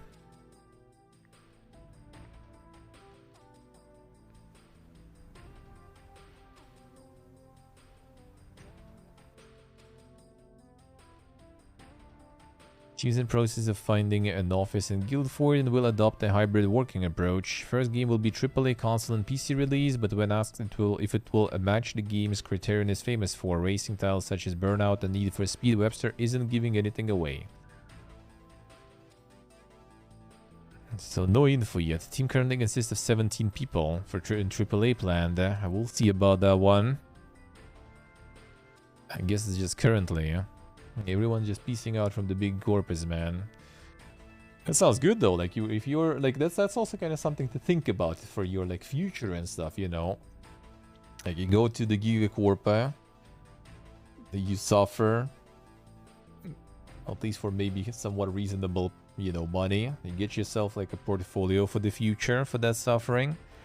And then if you actually get there somewhere even, I think at this point, even if you like were a janitor from some famous company, you just kind of quit, make your own company and call all the investors and get your millions and start making your game. That's kind of how it seems like so far. Because like 2 dudes from Riot with 50 mil just dropped on them. That was quite impressive. Quite impressive. Oh, that too sock, yeah. I mean, you go in, you get investors, right? Get investment, hire people. Well, you just like, you know, trading your face basically everywhere. People are actually doing work for that money that you got from investors. And then if the things got good, then you just sell it, yeah.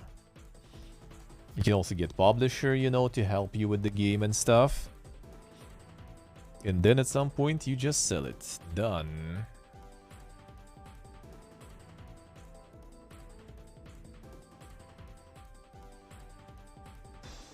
FTC seeks further details Microsoft Nintendo Nvidia agreements.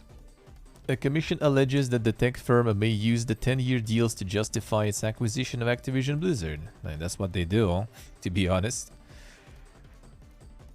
Microsoft refused to produce underlying internal documents related to these agreements or communications with third parties other than Nvidia, Nintendo, and Sony, the document said. Microsoft should not be permitted to introduce or rely on these agreements without producing the requested underlying discovery. The FTC also requested all information about ZeniMax's exclusivity to the tech giant since it was acquired in 2021. It is also seeking full details about the exclusive content Microsoft is proposing to obtain from Activision Blizzard. Additionally, the governing body is seeking that Activision produce documents absent from earlier proceedings pertaining to the relevance of crossplay for consumers. The details include consumers' purchasing habits and the cannibalization of purchased games by subscription services. Amazon, they go ham still on that. They still go ham there.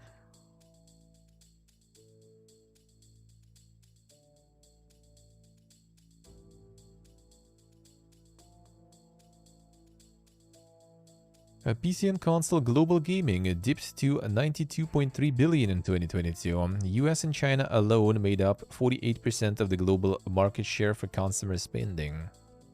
Damn son, insane. The stonks. Well, I mean overall not stonks, but yeah. Only 2 countries for almost half. PC and console games total 92.3 billion, down 2.2% year on year. Console games down 4.2% year on year. Digital physical PC games up 1.8% year on year. Browser PC games down 16.7% year on year. Damn son.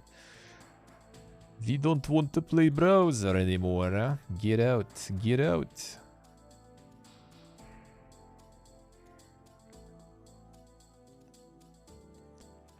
Twitch CEO Emmett Shear steps down. Current president Dan Clancy takes charge as co-founder resigns to spend time with family.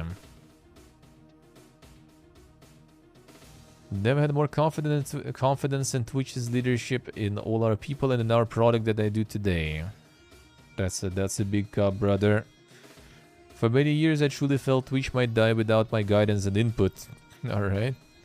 But I no longer feel that is true. I think in fact it is exactly that a growth which has a growth, I guess, has allowed me to even consider the idea that I might not work at Twitch. Their son is among the 4 co-founders when the leading streaming site launches Justin TV in 2006. Seen the company renamed as Twitch, sold to Amazon, and grow to the point where there are 8 million people streaming gameplay and more every month. Gameplay streaming, dude. We're rare animals at this point. Getting rare there.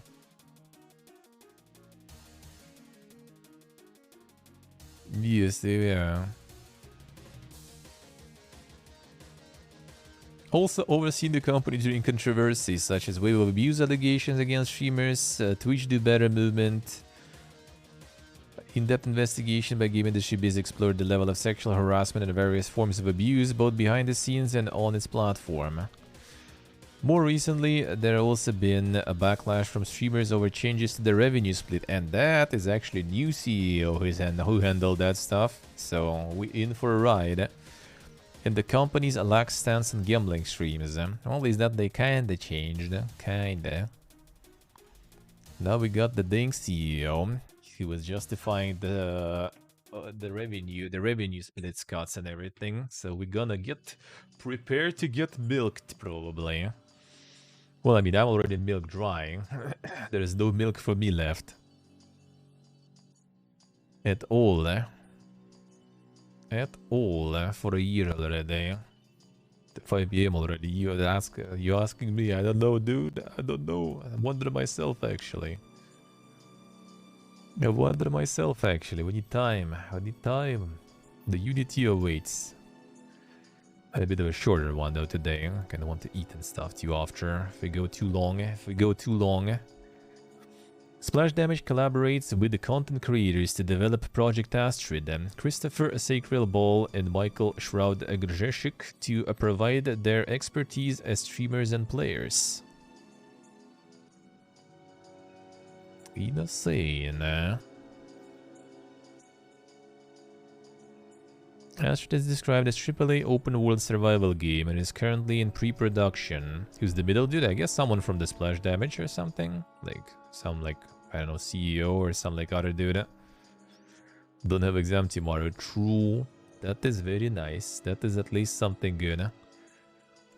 Bol and Grzesik will officially serve as executive creators on the development team. Splash Damage said the pair bring expertise as players, community builders, and streamers. Creative director of Astrid, Lance Winter, said Sacred and Shroud are core members of our development team, bringing with them a unique and fresh perspective. Not only that, but they're providing us brand new insights into what fans and creators actually want from their gaming experiences, and no one knows this genre better than they do. Not false. Not false. They can also make a lot of content with that too. So it's like win-win for everyone, dude. I'm surprised there's not more of that going on. Like there's more people pioneering this stuff, you know. Like the publishing studios, like the Donkeys one, right, and everything. I'm surprised there's not much more.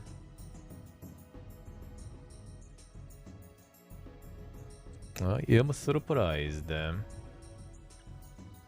Atomic Heart 2 is already planned for development, it is claimed. Let's see.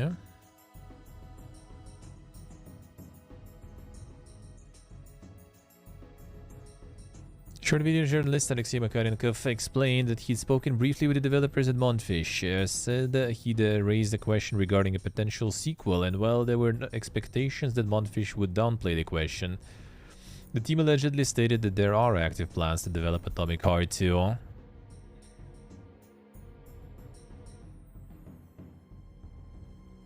A new Atomic Heart game gonna launch anytime soon. Oh, bro, they like took so long for the first one. I don't think it's gonna be. I don't think it's gonna be. Despite the controversy, which controversy? Hey, Glorious. I think the controversy was kind of like the same level of controversy that was with Hogwarts Legacy. Did it actually like stop Hogwarts Legacy from like going ham? I don't think so. I think all those controversies, they only happen on Twitter, man. And in Twitch chat maybe sometimes with some like one guy individuals there. And most of the people don't care about that stuff. So yeah, I think it did sell really well. Maybe not the masterpiece, you know, levels of sales and stuff. People who bought Hogwarts to boycott the boycott, yeah. That stuff, that stuff. So yeah, I think there's no numbers still or anything, but yeah, it maybe didn't also like go that crazy because it was on Game Pass. So for the game that was on Game Pass and you could acquire kind of for free for $1 literally, it still had 40k players on Steam, which is good. And in post-Soviet space, it was sold on different platforms. So all the countries from around here were buying it in a different place and playing in a different place, so they didn't contribute to the Steam Online. So yeah, I think it probably sold decent. Probably sold decent.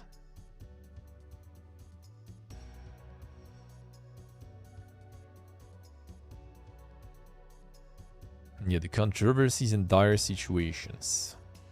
Yeah, people discovered a racist cartoon in the game, dude. That's just like one of the ancient Soviet cartoons, man.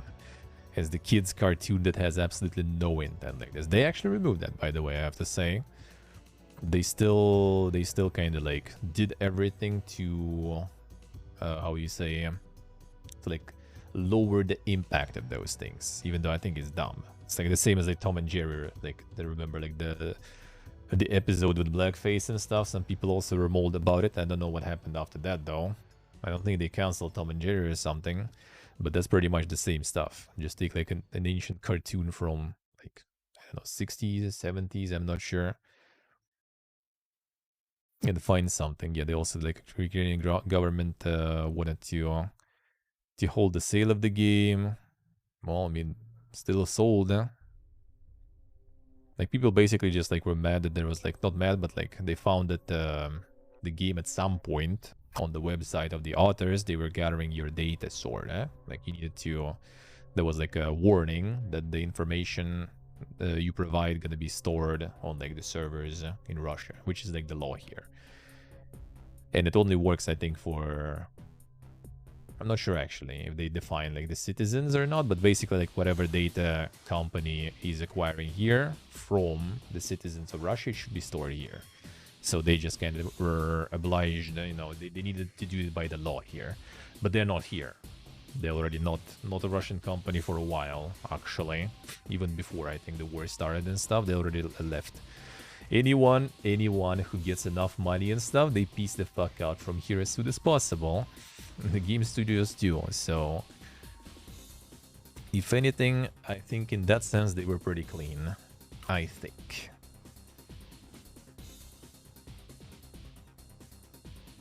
Disney didn't get cancelled for Biggie's blackface. Yeah, that's exactly the same as like just an old cartoon that had like absolutely zero malicious intent.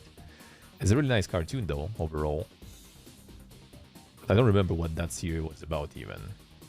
I remember it like how it looked, but I don't remember what was happening there, so I don't even like know how did they stretch it there. Yeah, exactly, Stock, exactly.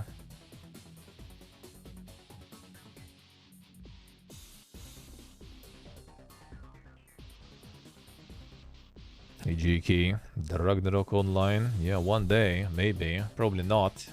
If there will be like a new good official server opening, I would. And I'm checking. Like once a month or two, I'm checking if there is something opening, but there is nothing, sadly. I would love to, man. I would love to actually. Like Triza asked me yesterday when I raided him. And I told him that I checked literally like a couple of days ago. There is nothing. There was only like US official server, I think, opening some sort of fresh start. That was like October, November, like end of last year, I think. But in like European region, nope, nothing. In private servers, we can't really play because you just get DMC'd for that stuff nowadays. So rather not risk that. Rather not risk that. I would love to, man. I would love to.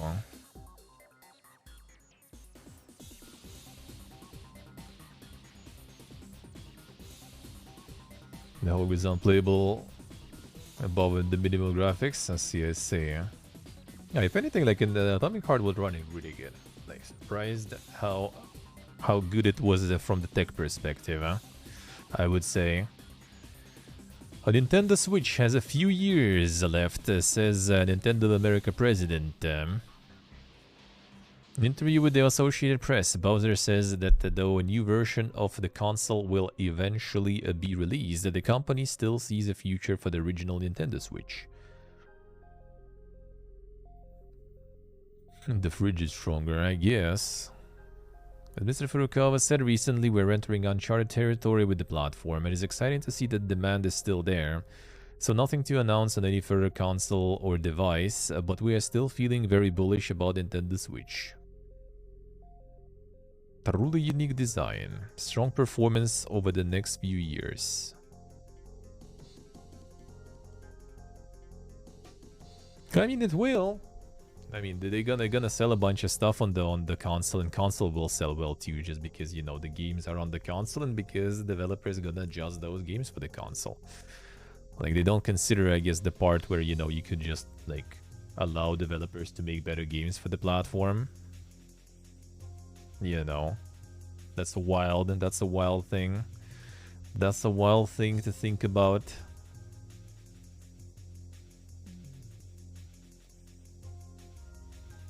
A Mafia 4 prequel in pre-production, according to job listing.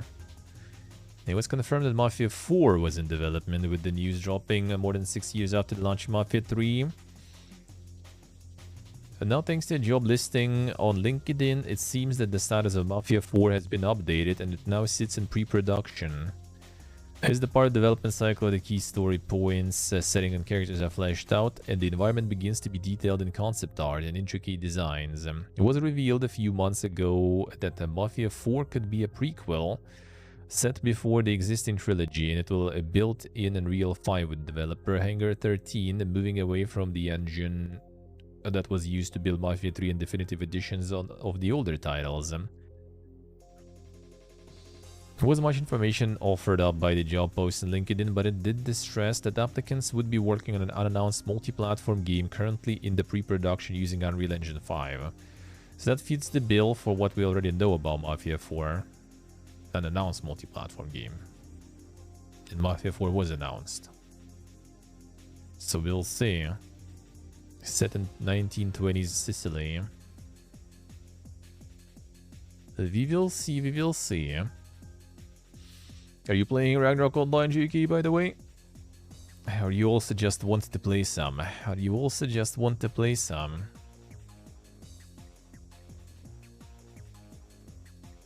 That'll be something I would go for instantly. There'll be something good going on, and that I'm gonna hop on to in a moment. I think Triza too, probably. That would be nice. That would be nice.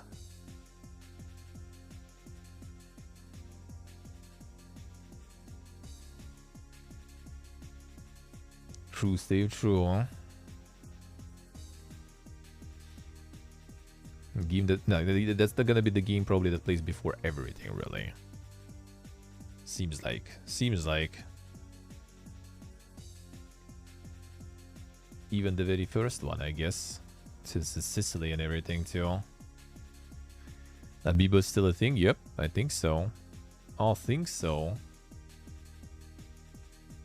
A new Hitman game isn't coming soon, IO Interactive CO says. IO Interactive confirmed that the new game in the story of Agent 47 isn't in the current plans due to work on the other titles. Well, I mean, they have the 007, right, the game. And then they also started the online fantasy RPG now.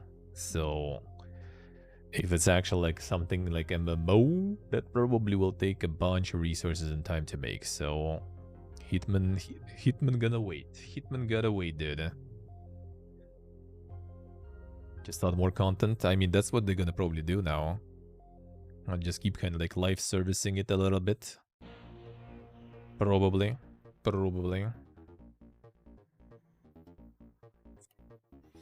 Exclusive PS5 Pro in development, could release late 2024. New PlayStation 5 with a detachable disc drive is scheduled to release later this year, but it is understood that this new model will phase out the current PlayStation 5 to cut down on production and shipping costs, which makes sense, really.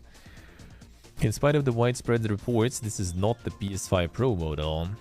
This is just the beginning of new hardware coming to PlayStation users this generation, said one source when talking about the detachable disc drive console. As for what the PS5 specs will entail, details are limited. However, a recently published patent by PlayStation architect Mark Cherney, spotted by Onion 00048, suggests that Sony Interactive Entertainment is looking to accelerate ray tracing performance in video games. Just like with PS4 and PS4 Pro, we can generally guess pretty confidently that PS5 Pro will have increased visuals, performance and speeds, but as for leaked details, we'll have to wait until a later date to release those. Insider Gaming understands that the next generation of PlayStation, the PS6, is unlikely to release until at least 2028. Didn't we hear like different numbers for this, I think? Recently also, even though it's all like all those like insiders with their guesses still. This would put the current generation console release schedule in line with its predecessors. February industry insider Jeff Grubb said during the Game Mess Decides podcast that Sony was planning to host a new PlayStation showcase before E3. Insider Gaming cannot corroborate this report at this time. We do anticipate it is very likely that the showcase is on the horizon to show off games including Marvel Spider-Man 2 and talk about its new hardware coming towards the end of 2023. They already won this year. We'll see. I feel like for Pro it will be a little too fast. Like the detachable drive sounds like might happen, I guess, soon, but Pro I think a little too soon, considering the supply chain issues just kind of like started to be resolved now, and the PS5s actually became available. I'm kind of not sure if it's a good time right now to do it. They still can sell a bunch of usual PS5s currently, because people just got their hands on them. So what's the point starting to make Pros yet? Can wait a bit. The more people buy the old ones, you know, the soon-to-be relevant ones. Microsoft trademarks Ender Dragon for video games, toys, and more. Trademark could be something to do with the cancelled Scalebound series. However, Ender Dragon is the game-ending boss within Minecraft. Well, I mean, they said they wouldn't mind. Or what was there about returning to Scalebound? Maybe they will make it the Minecraft game. The Scalebound is a Minecraft spin-off. I feel like it's more probably like for... what's the name? For like merch and stuff. Especially since the patent is for like toys and stuff. That would make sense. Some merch. Even though I'm not sure how like big the Ender Dragon is for the game in terms of like, you know, in the fans' reception. Like, is it some... yeah, like some figurines and stuff. Like, is it something like unique compared to any other random dragon, basically? That's the real question, though. Assassin's Creed codename Red to feature both a samurai and shinobi. So that was a Feudal Japan developed by Ubisoft Quebec. Yeah, more in development details provided. Already in good shape. Hero Hogs, hello. How we doing? Will feature 2 playable characters. New details provide more insight. Character though. Sources. There's both Samurai and Shinobi character. Well, how these characters will be played are limited. I understood that the short teaser officially released by Ubisoft features the game's female samurai. The other character, the Shinobi, is understood to be an African refugee who learned the way of the creed. Wasn't the African dude is samurai, not Shinobi? So I think it kind of may be other way around, really. And the lady is Shinobi and he's samurai, because that's the actual historical personality. Sorta, I think so. At least there's some sort of like mythos about it. And Neo also had that one. Neo had that dude. That would be kind of interesting, even though that would Nobunaga's pet in reality. All right, at least that would be interesting, even though that already started triggering people. I see. There is already people reeing as usual. Hey Labergod, hello. How are we doing? People who don't even know that that was a real thing already reeing. What else is new?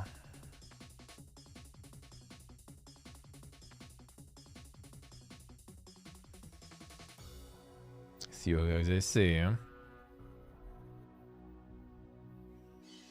Starfield rated restricted in Australia for drug use.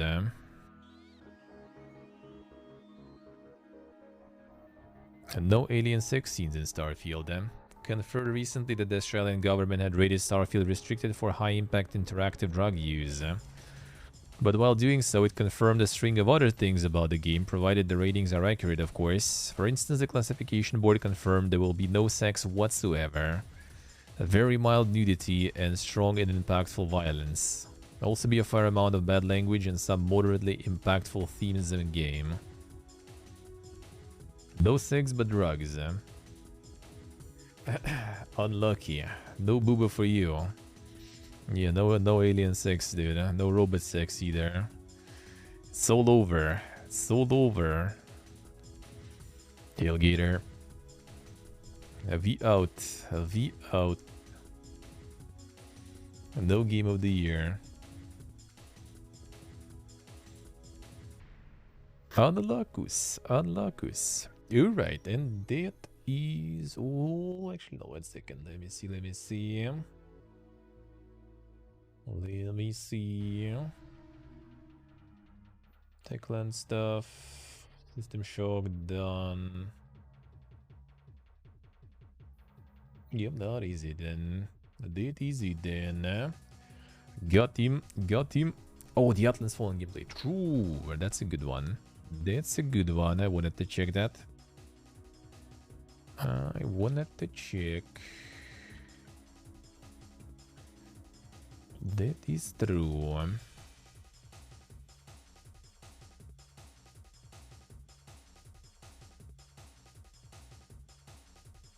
Gameplay reveal trailer. Let's see. And then we switch to that Unity for a little bit. Not super little, but still, we already have the goal for today. Somewhat.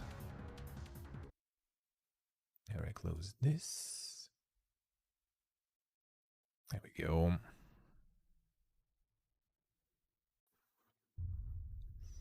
Who that'd be? I have fought your kind before. And it only led to ruin.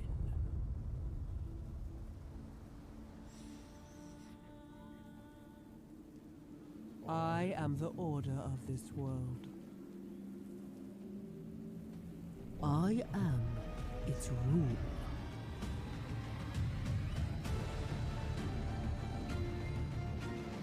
You may think you have power.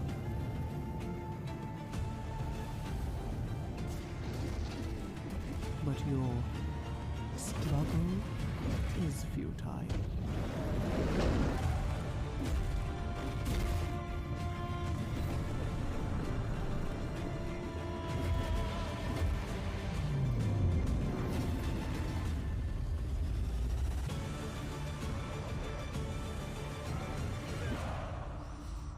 Gimmer's rise up. will bury you, like the rest of them. We'll see, we'll see.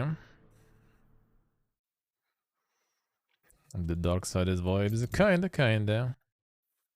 I don't really mind. I don't really mind, we'll see.